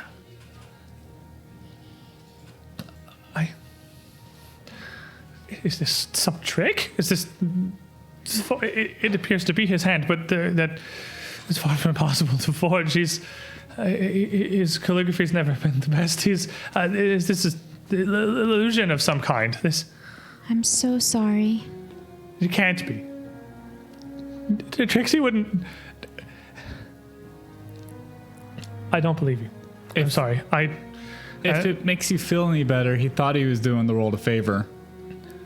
Roisin will collect the notes as she dismisses him. And she'll hand it back over to you. I'm sorry. I simply can't take this at face value. It's frankly unbelievable.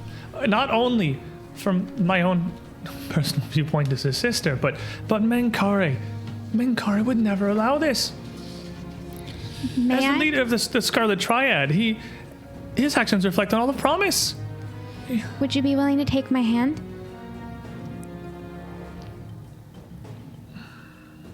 I promise you no harm. You have some spell?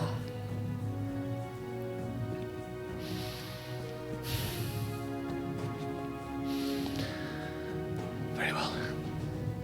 It's okay, Sabantamar.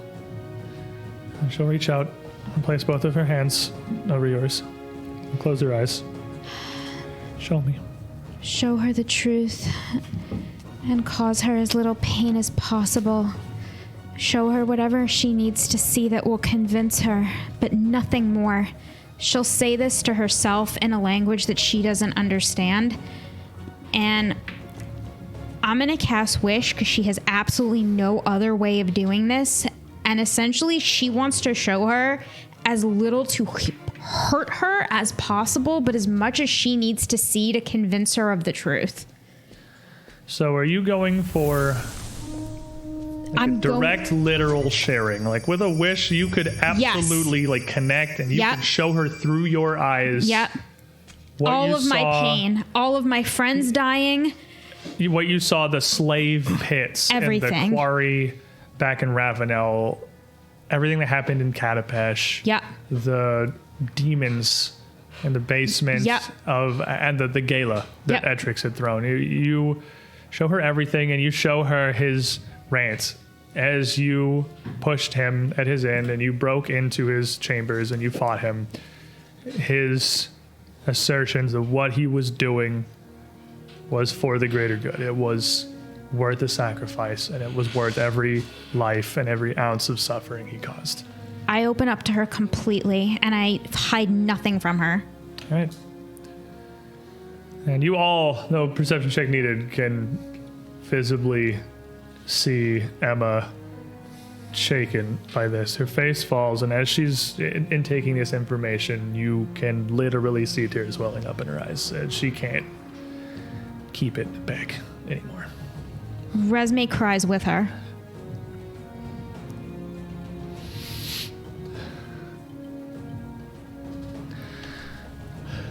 Any other day, any other year, I would still believe this to be some falsity, some memory implanted from you to me, or an illusion of your own crafting, but not with what's happened recently. Oh, it hurts. What exactly has happened recently? I don't know. I don't know. But I think something has corrupted Menkare. What? I think something has corrupted Menkare. And I fear for all the city's promise. Myself included. I don't know what it is he plans to do. Oh, just to be clear there, friend. Menkare is the dragon. With Yes. the horde. This is his lair. That is his hoard, his lab, his library that we sit in now. And you say corrupt, yeah?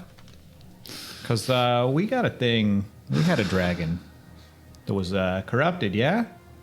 Yeah, it sounds very familiar. I have a question for you. I don't know if you'll be able to answer. Did Trigo have any real close friends here? In probably like super, super close, like best friends, confide in everything. He said he had an agent here. I could barely even get him to send letters back to me more than 2 or 3 times a year. Okay, I'm done with these questions then. The orb's been activated. Yep, There's the no orb. explanation. The orb. The orb of gold dragon kind. That was Extrix's work, was to rebuild it. To force Menkare to fight against the oncoming encroachment. No. No. No. That's not what he wants. Damn it. I was right. I wanted to believe anything else. I wanted to blind myself to it. He doesn't want to bind Menkare. He wanted to give it to Menkare. For what purpose? I don't know. But I believe Menkare is trying to rebuild the Shattered Orb. He's been collecting fragments. He has several of the shards in his archives. I didn't know for what end, why he would want such an artifact, but I believe that this enchantment it carries its intrinsic connection, not to just his kind, but to his blood. To him specifically, after its sundering, with it rebuilt. I don't know what he wants with it, but it cannot be good. I think he wants to control the hawk when he's freed. What? Menkare? That doesn't make Speaking of Menkare, this is Wait, Menkare's project. the hawk. Apsu's offspring, the father of chromatic dragons. Yes. What does the hawk have to do with this? The hawk is why that gate was built. It's why Alcetta's ring exists. To imprison the hawk, and he stirs in slumber. Why? so much imprisonment. I don't think you can imprison a god. I think Well, you we did can. it once.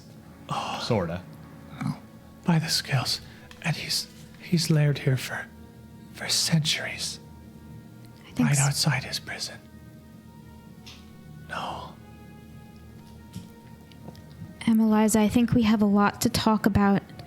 And I'm so sorry you had to see it like that. I don't.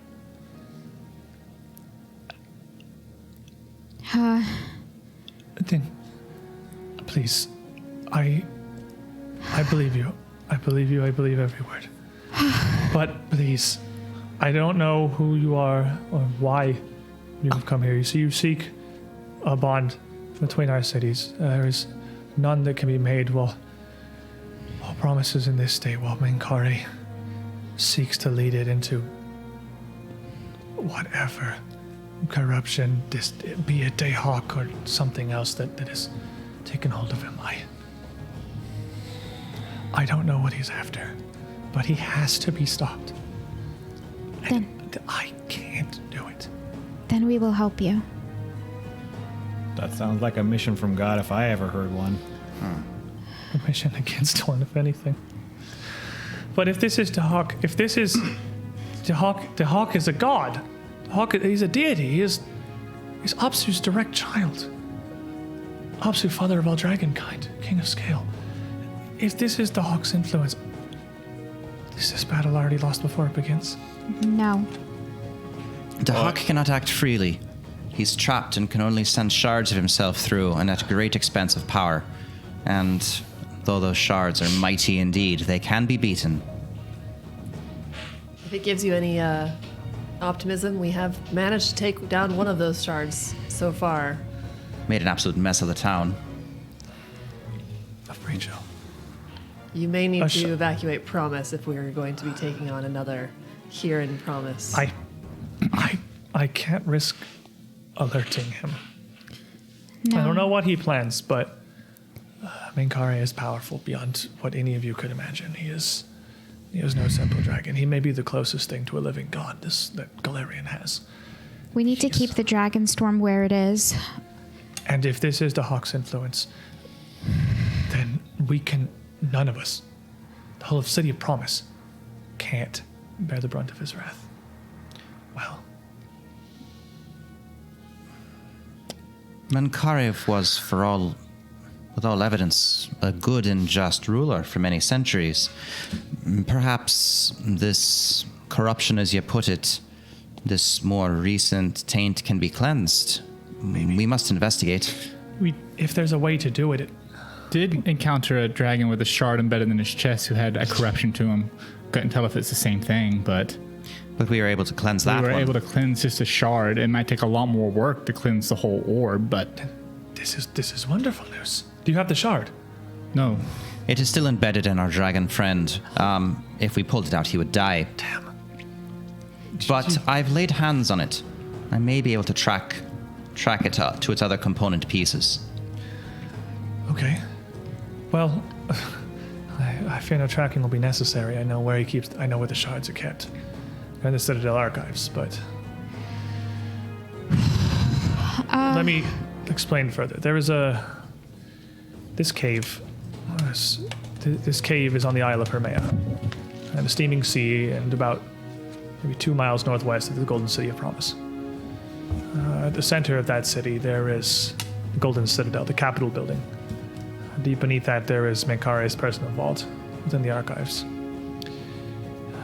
He keeps the shards there. But myself and every citizen of Promise, every man, woman, and child in the city, has undertaken an oath, the contract of citizenship. It's no simple contract, it's magically binding. We cannot pass the vault's wards without Menkare's will. Well, I ain't take no oath. Then you could. You could access the vault. You could recover the shards, and gods know where the orb itself is, but if there is any fortune to us, perhaps if he has it, it would be there as well. Does your contract prevent you from sharing information? No. In spirit, perhaps, but not with any magical binding, and I fear that the spirit of Menkare's contract of citizenship is well since past. I'll aid you in any way that I can. Please, my knowledge is yours. Could we perhaps access some books in this library? Of course. Already Anything has, that you like, need. 3 in his arms. Raz already got Raz is already like Like, this is on the ground. He's been talking while reading through these books. Look, Menkare He wasn't ripping the pages out of them, though. No. Menkare is absent. He ostensibly had grown concerned by the strange magical fluctuations that have been emanating out from the portal here within his lair. Whatever had been happening with it, he wanted to investigate and ensure that it wouldn't be a danger, and he's left for Axis. He'll be gone for some days. good. So that leaves us with a window of opportunity. Precisely. Okay. Okay. Dayhawk. And she looks over down the hallway. Because from here where you can see the portal down that 200-foot cave.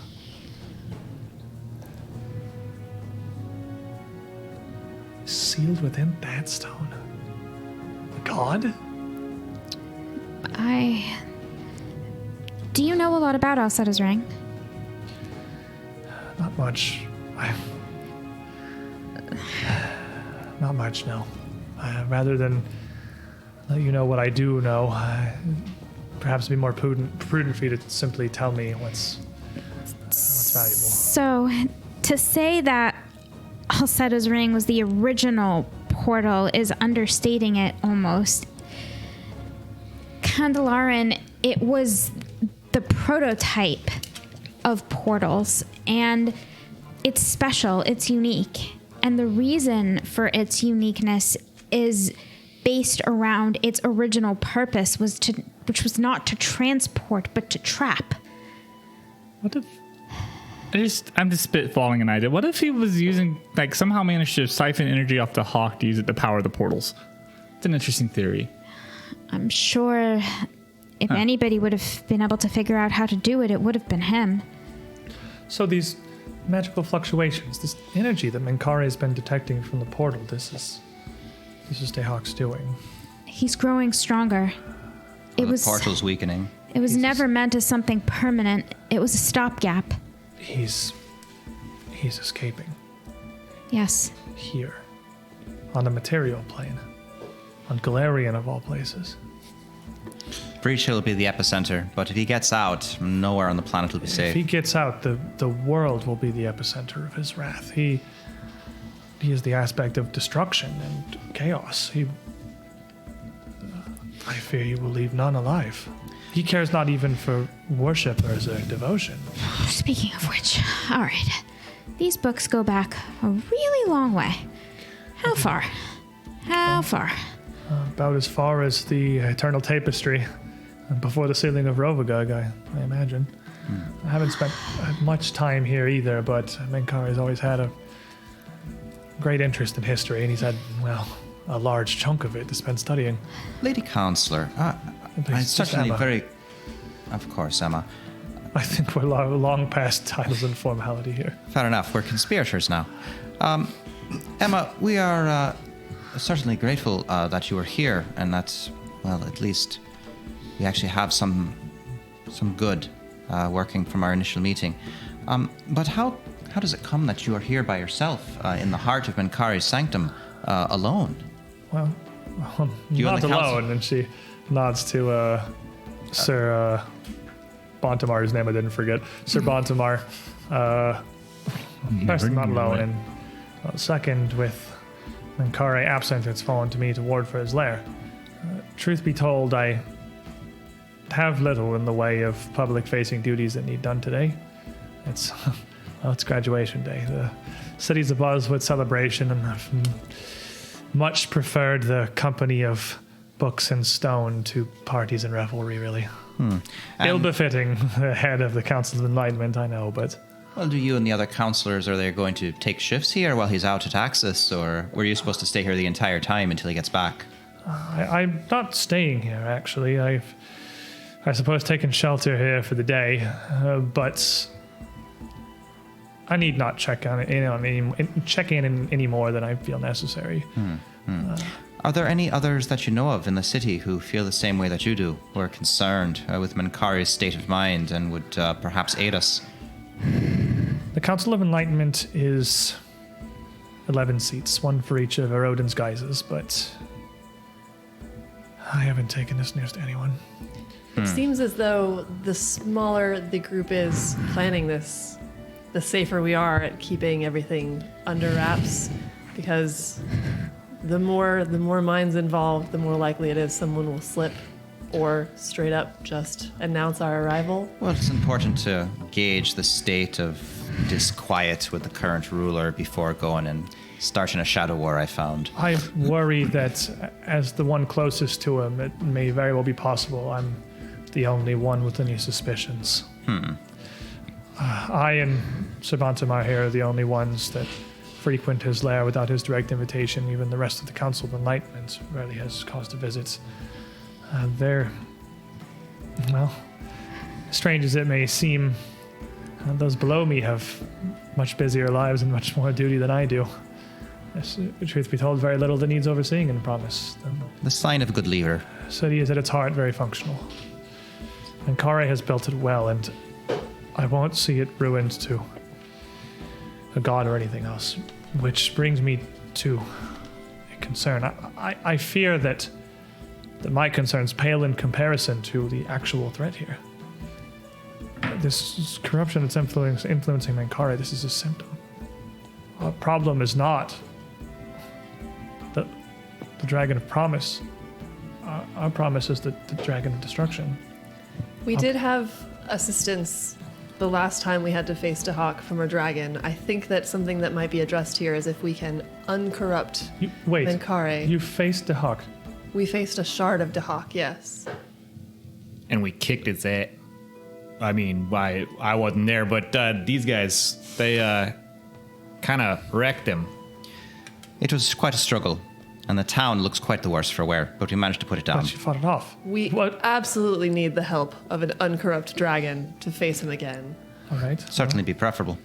It's been a while since I was part of a heist, but today sounds like a good day to plan Been one. a while since you're part of a heist. There's a lot to unpack in that sentence. You know, I kind of think I don't know much about your past. Interesting. I like it. It's interesting. Well, I would like to believe that given his right state of mind, Menkare would leap at the opportunity to aid you in this battle. But if this is the source of the direct corruption that takes him, we have an option. The orb. That was its original purpose, was it not? Right. The orb of dragonkind was created during the Dragon Wars of Taldor to compel golden dragons, to bring them under command, to force your will upon them. A vile artifact. In no circumstances are we using that orb to do anything. If the power of the orb could be enough to overwhelm the corruption of the Hawk within him, Menkare would be the first to fight for his people and his world against the source of all evil pinned to his kind. You want to see the whole city of Promise burned by your own hands and your own decisions? No! That's what using that orb would do. It's not complete. It's not whole. I would see the city of Promise fight by your side. If you were able to fight off a shard of the Hawk with some run-of-the-mill dragon, imagine what you could do with the armies of Promise and Menkare at your side. Emma, the orb was... A great part of it was repaired with gold, tainted with the Hawk's own essence. The orb itself is likely quite a source of major corruption. It would have to be cleaned, and it's a tool of force and control, of enslavement. We need not use it to compel him directly. We can simply use it to counteract whatever corruption has flowed into his mind, to lift the veil. Ultimately, even if we don't use it to control the dragon, if he is corrupt and he is in possession of it, then we need to make sure that he does not have access to it. The orb doesn't do anything for dragons, I don't believe. I don't believe they have any use for it. Then why would Menkare want it? That's he the must question. know something that we don't. And sitting around and speculating isn't going to solve any question. Oh, I haven't read this book before. We can certainly keep our options open, but I would be very cautious on pinning all our hopes on that artifact. A great deal of evil and suffering has gone into bringing it about. That sort of karma doesn't go away easily. You know, this would be a lot simpler if you all would chip in and help. You need a head rub, my dear. No, I don't. I need help finding out more about Dehawk's origins. I need help finding out more about his true form, his history. We need to figure out who he used to be and how Menkare came to rule Promise. I'm afraid there may not be much that you can find to aid you here in this library. Menkare's interest in history is cultural and through a very human lens. He has no interest in the divines. I wasn't going to look through the library. I was going to look through this. She'll pull out a book. And it's a book that only one of you has seen before. Ah, been keeping that hidden away, haven't you? I have. Sort of a... Is it a fancy-looking book? It's an interplanar registry. The last owners were, well, actually, dwellers of the Dreamgate Way station. Coven of hags. Rather nasty people, to be honest with you. Yes, that's a book's a nasty piece of work. Something sort of like a ledger of all of the foul and terrible beings you could find across the plains. Even has their addresses in it. That's fun. Fascinating. So, this is what I've been spending a lot of my research on in our downtime. I've been looking into the study of naming, the essence of something, what it is, how to use it to get at the truth of something, to encapsulate it in a name, to know something, to know it down to its essence, to know it enough to control it, really control it. Its true name. Yeah, that's right. That you would balk at the use of this artifact, but seek to command a being by their true name. Your morality perhaps eludes me, but... I don't know anything about that artifact. And we don't know anything about Menkare's true name. We may have access to one of these avenues, and I think it far more likely we, perhaps in the archives, may find the orb. Along with whatever shards he has collected. If there's one embedded in the dragon somewhere, we can hope that may be the only one still unaccounted for. Well, perhaps I can go and at least answer one of those questions. And a moment, please. Roshin will sit down and chalk out a circle. And focusing on remembering the texture and the feel of the shard of the orb she touched as it was buried in Zurich's chest, she's going to spend a 10-minute ritual and cast Discern Location, tracking where the other shards are. The Discern Location is kind of interesting. First off, it's quite powerful. It automatically overcomes protection against detection and divination, lower level than the spell, so lower than level 8. But I learned the target's exact location effectively in the form of an address, including the building, community, and country and plane of existence. So it literally gives me like the shipping address of where this thing if it's is. Inside a dragon, does it just tell you where the dragon is at that particular moment, or can you tell the addresses I personally inside of would dragon? equate a dragon with a building. So it should tell me it's inside that dragon, but also tell me the building the dragon is in, as well as the country that building is in. All right, it's fair. You do fit Fair inside a enough. dragon. Well, while you're casting, since that's going to take you some time, Oh yeah, but she just she goes off and she does this prayer thing for a while sometimes, and some crazy stuff happens. Sometimes. I imagine this is a divination of sorts. Oh, I don't know nothing about that. Yes. She has touched a piece of the orb, so she can presumably discern where the greater rest of it is. Gosh, it's been a long time since I got to see Dalren and Rur and Ella. Oh, their faces, they look a lot like I remembered them. Well, I suppose, regardless of how exactly we want to proceed with the orb, if even we can find it, what steps we have for now seem to be clear.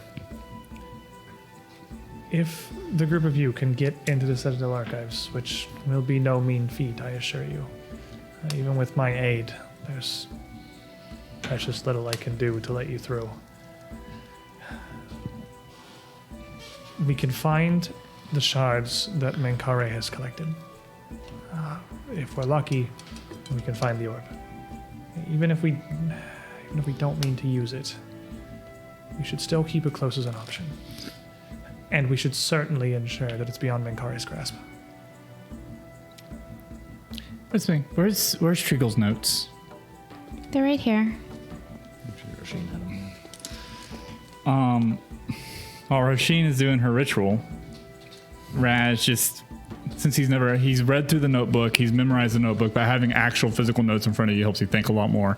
He's going to take him to start ripping the pages out and spreading them out across the floor and like organizing them in a way that makes sense in his head.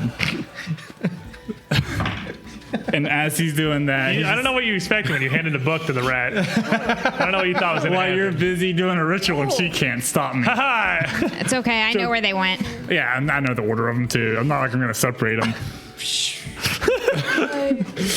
As he's just, taking out this wide area, he's just like, Rip Roshin. just rethinking through everything, No, trying to Nick. glean some sort of information. I know the notes never directly stated who his contact was, but sometimes when people are writing, they give little clues here and there, just through how they talk about it or what they say. Treagle talked a lot about himself. And as I'm doing that, just my big book is open in front of, propped up in front of me. He's like, Just flipping. just flipping. He's just doing rat things, wasting time at this Wait, point. you mean the blank book? Yeah. So you mentioned that we are on an island. We've not left this cave since we came through the gate. There. I did hear you discussing your situation from above. Yes, the island of Hermea. We're far out in the steaming sea, and there's not much nearby land, really. And so you Anywhere. came here with your person on a boat, or I was born here. oh, I've never left. so you don't go to the City of Promise? The City of Promise is here as well. Oh, okay. It's about 2 miles southeast of here. I skipped geography It's class. the only real location on much of the island. I think you'll find the same is true of much of the citizens of Promise. Though some are imports from abroad, thanks to the work of my brother and the Scarlet Triad. The vast majority of the people have lived here for near all their lives, if not the whole of it. Calling people imports there, bud, maybe not the best way to call it there. Well, Considering the kind of work your brother was in, eh? Oof. perhaps a better word would be rescues then.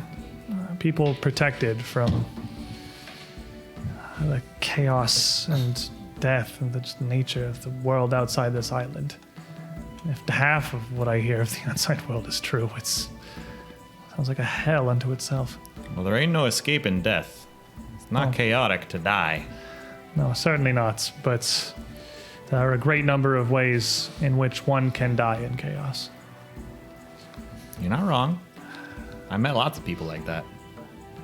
I know we have a lot to consider right now, but indulge me a curiosity. Do people just truly die in the outside world to random violence? Wars and senseless stabbings and... Yeah, all the time. I can't imagine it. You can now. My adopted daughter's parents actually died to a raid from, I'm guessing, bandits. Burned the whole caravan, killed everyone except her. A very ugly scene. Smelled horrible. Sorry, it's... You're just still reading what's happening. I don't mean to appear to take that lightly, but it's like these are things, bandit raids, and random murders. Are like things I've only read in stories and histories. I've never. I don't know. It's hard to believe them real. It makes sense if you've never smelt the color green. What? Or tasted a sword in your hand. Exactly. Gosh, I've been hanging out with you for too long. I'm starting to understand you. Well, I ain't. You guys are speaking some kind of crazy language. I got no idea what you're talking about. About this point, Roshin's cast would complete here, and as your spell concludes, discerning location of the shard. So is it an object or? So discern location is targets one creature or object. So Okay. the object is going to be Zurich's shard? no. The orb of Dragonkind itself, because I've touched a piece of the orb, I can find the whole. Not Yeah. on the actual orb. Correct. You- Yeah. I don't. Technically, it doesn't let me find other pieces. I mean, even though they're all part of the same piece, the way it is you can target a creature only if you've seen it in person, have one of its significant belongings, or have a piece of its body. Target an object, you must have touched it or have a fragment of it. So I've touched the You shard. have had a fragment of it. Yep. Yeah. Okay. You would get the sense, with your very precise locational discerning of the address, that the golden orb of Dragonkind is within the Golden Citadel in the City of Promise. Okay. Pin that to Google Maps. Geocaching. Pin that to Google Maps. Yeah. The Citadel, the Golden Citadel. Not just the pieces, but the orb is there as well. He does have it. The echoes of the shards Am I ring in own? my ears. Now let me get this straight. The orb and the shard are different? Or Pieces they're in the whole, good the sir. same Pieces in the thing? whole.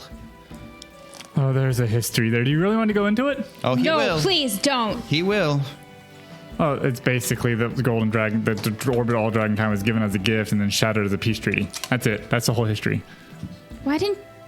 Goodness gracious, that would have Really? saved my ears so Really? much pain. if Really? You just summarized it up that way. Almost a year. And you could have... Never mind. Oh, that's the end of the story. You have to know the whole story. Anyways, Its magic has only been called forth, well, less than a handful of times. But once before on Menkare himself. He was the target of the magic? He was. Oh, I bet that didn't feel very good. The I've orb been the was target of some magics, and it's not very fun. the orb was used to compel him, to control him against his will. It's the reason he made promise. Oh, so that was a long time ago, eh? He truly saw the evil that was let run rampant in the world, the depths to which men unfettered would stoop without a proper hand of guidance, and he sought not just refuge, but betterment. He knew that humanity was, well, at least could be stronger. He could be good and pure, and he made promise in pursuit of that. Fascinating. Disciple of Arden, was he? We all are. Huh. That rather follows then, I suppose. All right. Well, there's worse aspects to build cities on, I suppose. We've been to many of those cities. Okay. In answer to your previous questions, yes, the outside world's a terrible place. I'm from one of those terrible places, one of the more terrible lots. But we visited worse, now that I think about it. We're all working to make things better. Well, but it's not all bad. Gosh, a lot of these books are kind of vague. at the books. Well, I invite you to stay here then. Not Menkare's lair, but Hermea, as I am its warden in his absence, and as the head councilwoman of the Council of Enlightenment. I invite you to the City of Promise, to stay, to aid me, and to, dramatic as it may sound, perhaps save the world from a devastation. Whether you can cleanse this corruption from Menkare on your own, or whether we may be forced to do the worst and turn the orb against him for a second time. If there is any force on this world that is a chance to stand against a true god, it's Menkare and the forces of promise. You know, I'm not as comforted by that as I should be. You'll need pins. Sabantama. And he would look and nod, and then sling a pack off of his shoulder onto the ground. Did she say we need pants? Pins. As he's rooting through, and he pulls up 4 about index finger sized emblems of a golden dragon's wing. Each of them backed with a very simple pin mechanism to affix to clothing. And he pulls out 5 of those and passes them down through Emma and to the group of you in turn. Could we get one more? Membership badges. Of course. So For Esves. I'll hold on to this. these are visitors' pins. Oh yeah, we don't get to share everything, guys. These are visitors' pins. You'll need them to be able to walk the streets of Promise safely. The group of you will be very obvious. Visitors' pins. Such a system exists. I thought it was a sealed island. I thought there were no visitors. It's a very mostly sealed island. Has he seen you naked too? Fascinating. Who hadn't seen me naked at this point? I'm just thinking about the implications of what he said. He can't think you guys don't share Let's everything. focus here. Sorry, that was really distracting. Promise isn't fully closed. It wouldn't be able to sustain itself. Its population is too great. Even with our farms, we need imports. We need raw materials. The island has virtually no stone nor metal, and if we were to quarry into the thing, there'd be none of it left. We need food, we need goods, we need comforts. Fair enough. So there is some trade with the outside world, mostly with Absalom, some with Opara.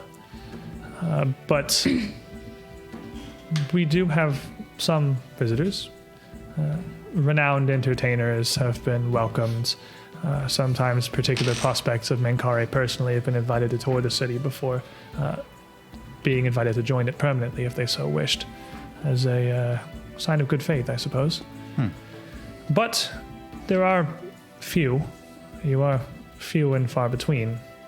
And without visitors' pins, as I said, the group of you will be plain as day in the streets. What exactly are the consequences for those who are visitors and not pinned? Well, it's a situation that occurs so rarely as to be even beyond modern recollection.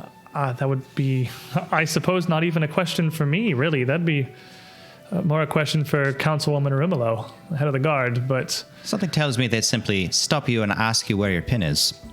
That'd probably be step one. I would off with your imagine, head. honestly, that would be their first response. I would be surprised if they assumed anything other than a mistake on your part. You'd probably be escorted back to the Beggar's Quarter.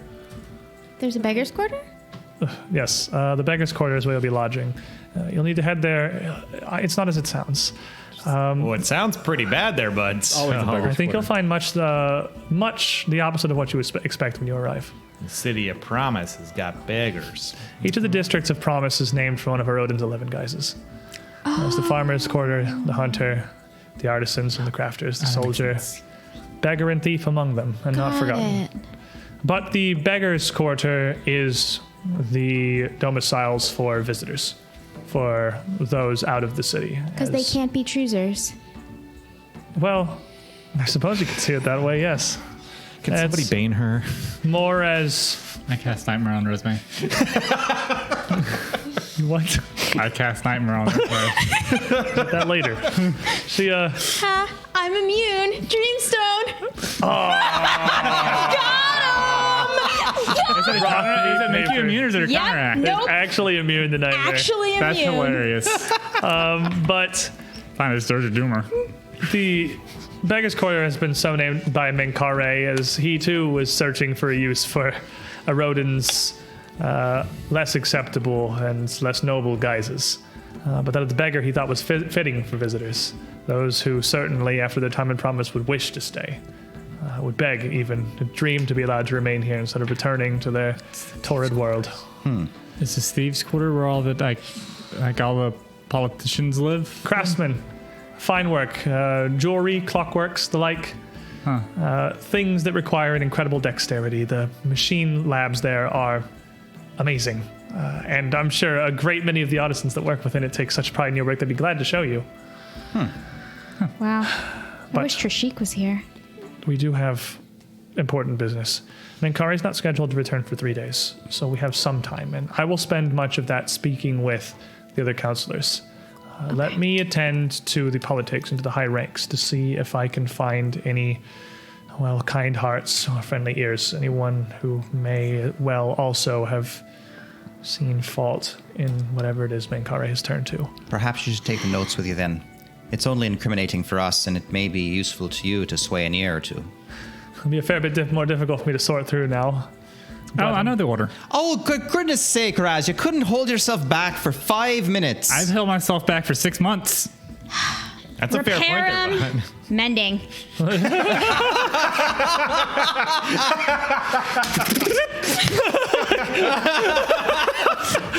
Wow! That's great. You come in surprisingly good spirits, bearing news of what seems to be an apocalypse. Well, to be fair, we've known about the apocalypse for a while. It's certainly not our first disaster that we've walked into. You start to get a bit of gallows humor around it after a while. After for all, yourself. Valentina was buried alive in a stone sarcophagus and had to flick her way out with just her fingers. It's Valentina. Lies and speak for yourself. I think that some of us here only learned about the apocalypse Well, a if, couple of days ago. Oh no, I'm on a mission from God. I knew about the apocalypse years ago. if Oh, you, Valentina, you're the odd man out here, I'm afraid. Miss Valentina, if you just read some books, you'll learn that apocalypse is just another will day. I'm sorry, are you saying that I don't read? I'm saying you don't read enough, apparently. Wow, Here. did you just call her dumb because she has muscles? That's horrible. No, I didn't call her dumb because she has muscle, which, by the way, you're much bigger in person. Didn't have a chance to say that. I have a book recommendation. I just open my package. Here's a book. Read it. Pages 34 and 72 are missing. Thank you. There are boring parts. Anyway, we're on good spirits because we did somehow survive whatever just happened in Breach Hill. So, I personally, I think we sent we'll God either, packing. We'll either make it or we'll die trying, and if that's the case, we won't be here to see what happens. Well, Shane will just bring you back. This Gallows humor, perhaps. culture shock, I believe, is the phrase that I would use. I truly don't know what to make of the group of you, but Oh, neither do we, bud. a mission from God and I a used group to that be- managed to defeat a shard of the Hawk's divine essence. It used to be Morbid so much more curiosity. normal. I find myself beyond belief that a group of outsiders may very well be the only hope that not just Promise, but all of this world may have. We live in the world too. We're not quite as much of an outsider as you might think. It's easy for me to forget that sometimes. All right. But I'm going to need to start sorting these. let me give you a little bit of advice. When you arrive in Promise, head south of the Golden Citadel. Any guard on the corner can direct you to the Beggars District, and truth be told, they may do it without you asking, as you will be without your escorts. With your visitor's pins, if you simply walk into any of the domiciles in the Beggars Quarter and ask to be assigned, you will find yourselves escorted to what may be the finest rooms that you have ever spent time in. Any need that you have will be cared for. You can ask for food to be delivered. There is fine entertainment and baths, a great number of shows and plays and acts. You are free to wander the city. But if you leave the confines of the Beggar's Quarter without an escort, guards may take note. They'll see the visitor's pins, which is certainly better than not having them, but they'll expect you to have your guide with you at all times. Any recommendations on a good guide? Perhaps someone who'd be a bit more surreptitious or not ask any too many questions. I'll head out before the group of you and see if I can pull some strings, maybe have something arranged. What about him? Sir Bontemar. The personal bodyguard of the president of the council. Well, I mean, he's been here the whole time and he knows everything already. And he's pretty escorty. He is pretty... This entire time, he has basically been standing there, hands folded in front of him, like at attention, just watching. And even as you talk directly to and about him, as he's right here, he does not move. This Queen's man Guard is, style. He is, Yeah. he is on the job. He's very good at his You job. don't think it would raise flags that she would give up her personal bodyguard for? a Sir group of Bontemar is very strangers? recognizable within Promise. Valentina speaks wisely. I will try to find someone who will be... I don't know if there's much I'll be able to arrange, but this may be one of your main difficulties attempting to access the Golden Citadel. Now, the Citadel itself does have some public areas that are available to view, but the quarter with the access to the archives down below is entirely locked down. As a matter of fact, I would be rebuffed were I not escorted by Menkare himself. Well, yeah, Well, because that's you an- made that promise and whatnot. Well, no, that's an interesting point, actually. Every single citizen of Promise has taken an oath to forswear passing the threshold. Indeed. All we need to do is pass the threshold. No one could come after us. Yeah, I don't think it's going to be If that you can easy. get in, you'll have to manage your way out. Teleportation magic is blocked within the sanctums below the Golden Citadel. There's no easy way to shift in or out dimensionally. That is And- good to know.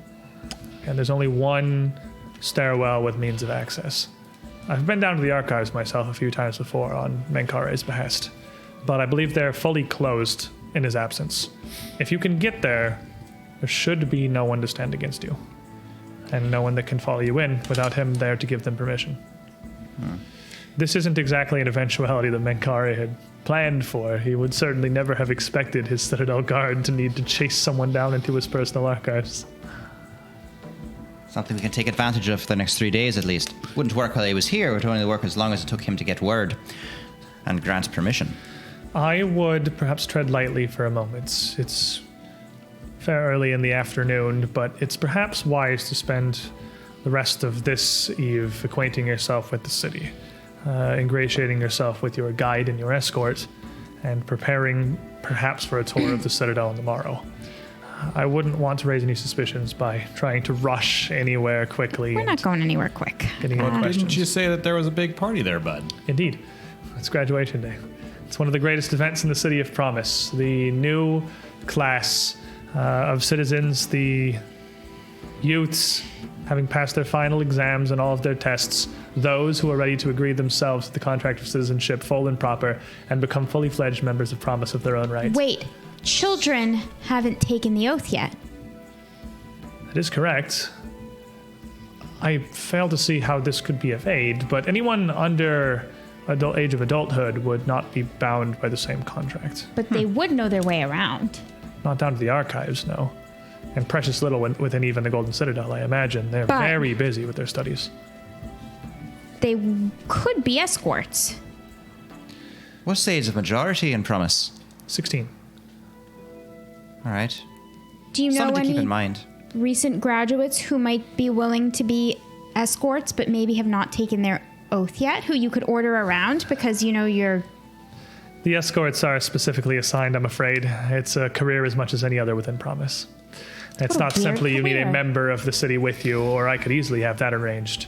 You need one of the proper escorts, members of the Promise Guard each. Perhaps we could keep an eye out and see defining features of the citizenry. Perhaps mimic it in some way. Resume is actually quite good at tweaking outfits and whatnot. Hairstyles. Honestly, she wouldn't leave mine alone. Well, as long as you arrive with more than an hour or so before sundown, which you've plenty of time now, there'll be an entire parade of them traipsing through the town. Really is quite a sight. Sounds like admittedly. everybody's gonna be pretty busy, paying attention to other things, if you know what I'm saying. You know, Parade And- does ring its way around the outskirts of the Golden Citadel itself. Well, this may that's a be the busiest day complication. of it out of the whole year, I'm afraid. So do you think Menkare would notice if we took borrowed a couple of his books? Neph's books. You want to take books from pieces from a dragon horde, and you're wondering if he's gonna notice. I'm just saying, I have to read them, and we can't stay here. It's his library, not his hoard. They have Oh, so separate there's like a things. checkout box. Yeah, that's what I'm saying. Could I check them out like a library? Oh, a personal library, but truth be told, it seems like he has a lot on his mind, and on his return, he'll probably be very busy. I can't imagine he'd immediately notice any of them missing. That sounds like permission there, bud. Okay. As a matter of fact, there's a few that may be of particular use to you, perhaps. Oh, good. And she turns over towards the library and then looks down to Raz's heap, where rat that he has grabbed the largest of the books from the shelves. You seem to have collected it already. Menkare's personal spell book. Ah, that's why I couldn't read it. That makes sense. That contains nearabouts every conceivable working of arcane magic mankind has ever mastered. And tobacco folding. The book is like it is. This is like 3 volumes of the Encyclopedia Britannica stacked on top of each other. Like this is a rectangle. It's not fitting that What's your hoard. strength? Raz can pick it up. Resume can pick it up. Fair enough. Well, all Raz needs to do is get to the floor.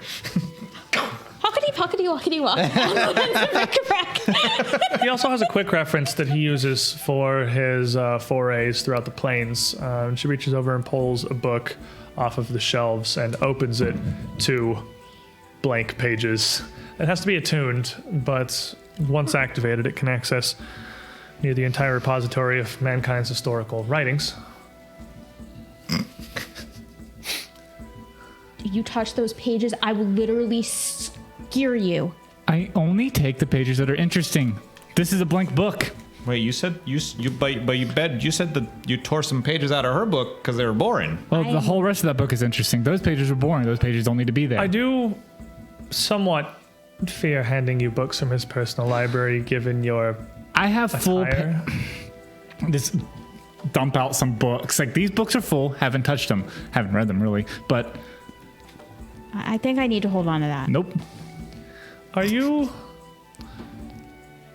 Do your studies perhaps pertain more to the occult and esoteric angles of magic rather than the arcane? Yes, I study a lot of the occult, but I like to know everything. A little bit of everything.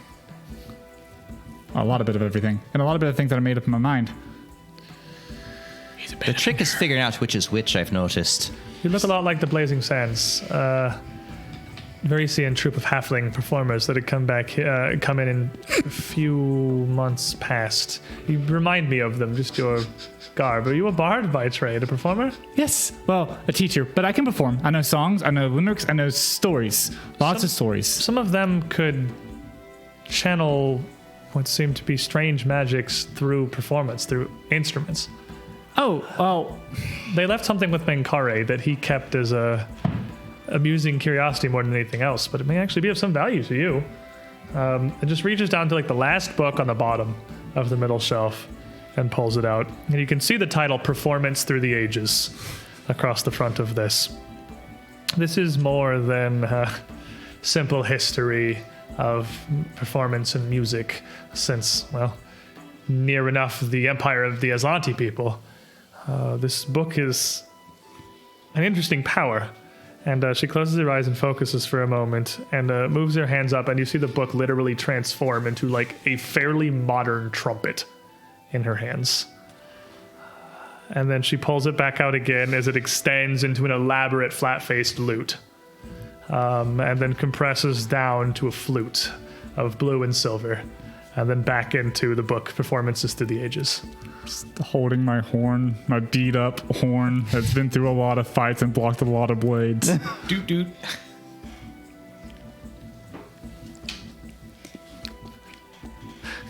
I need no collateral for it. It's a library. You got to trade. You got to trade. Well, I appreciate the offering. Do you know how libraries work? Nope. Nope. I don't know how to read. The name is Raz. Raz. And this is King Mataz.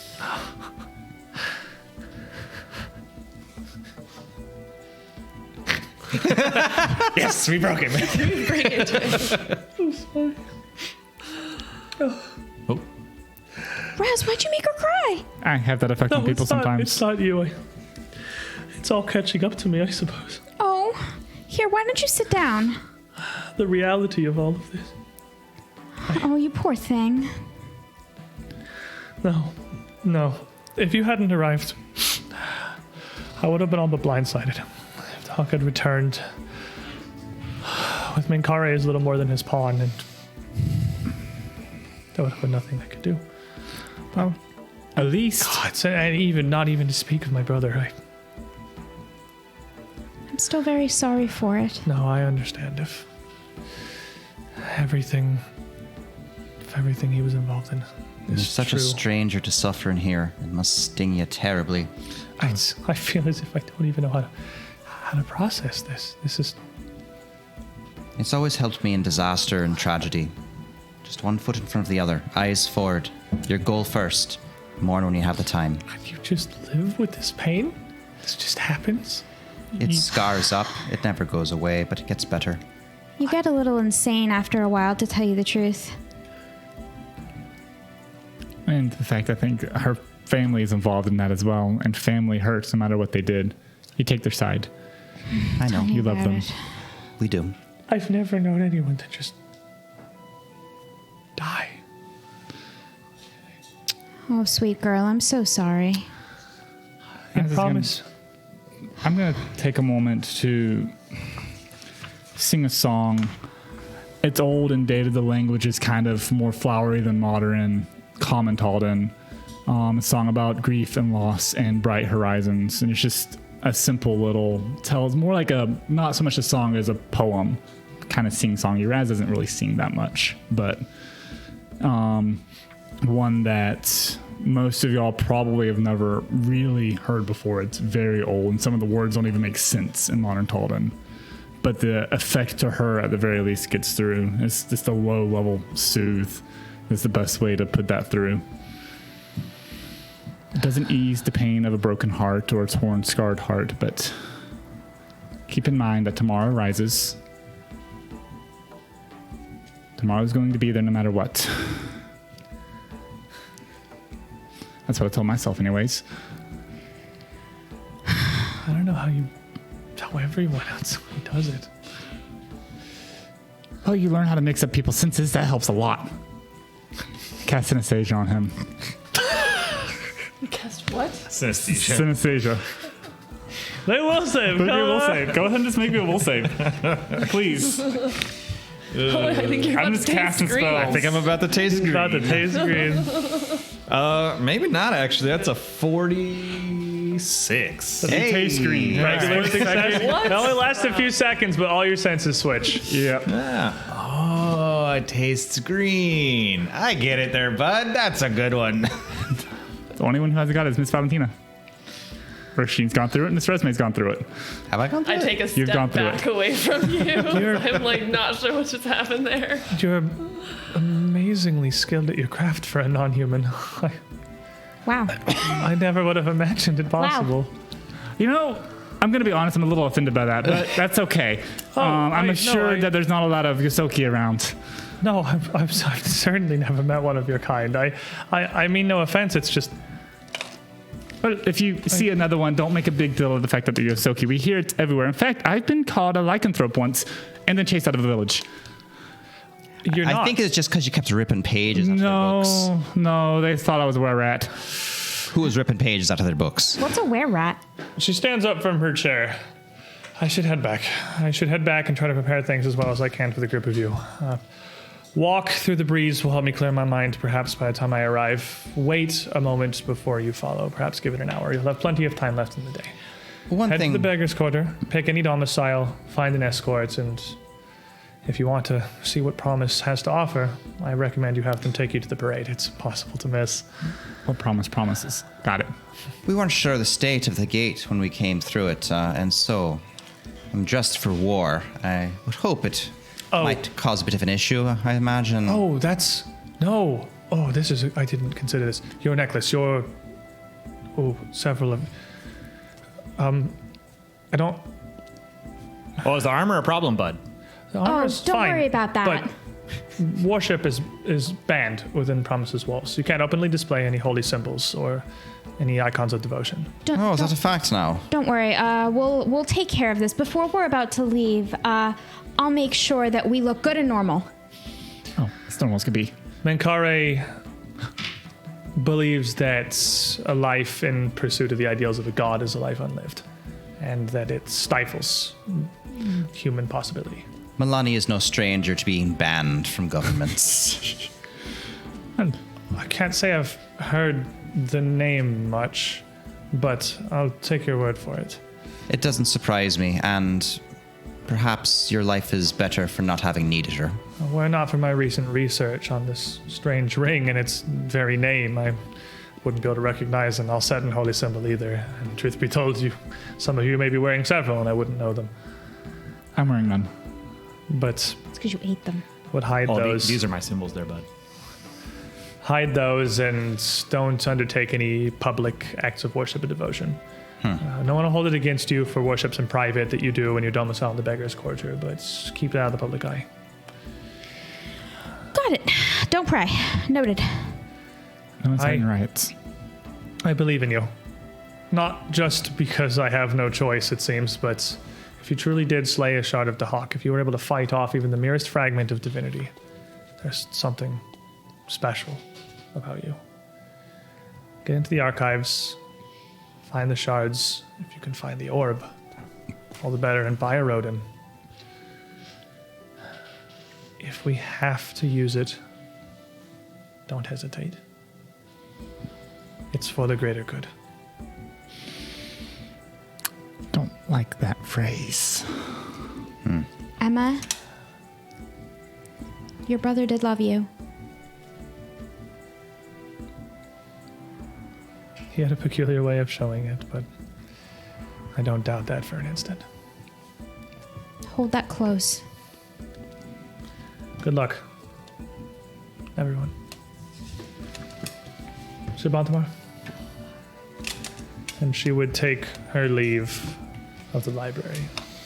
Her long walk across the main chamber of Menkare's lair toward the stairs, leaving the group of you plan and prepare for your adventures in Promise. And to shove as many books as we possibly can into this bag of holding. She's just straight up like arm down the shelf. Supermarket sweep style, just pushing them into the bag.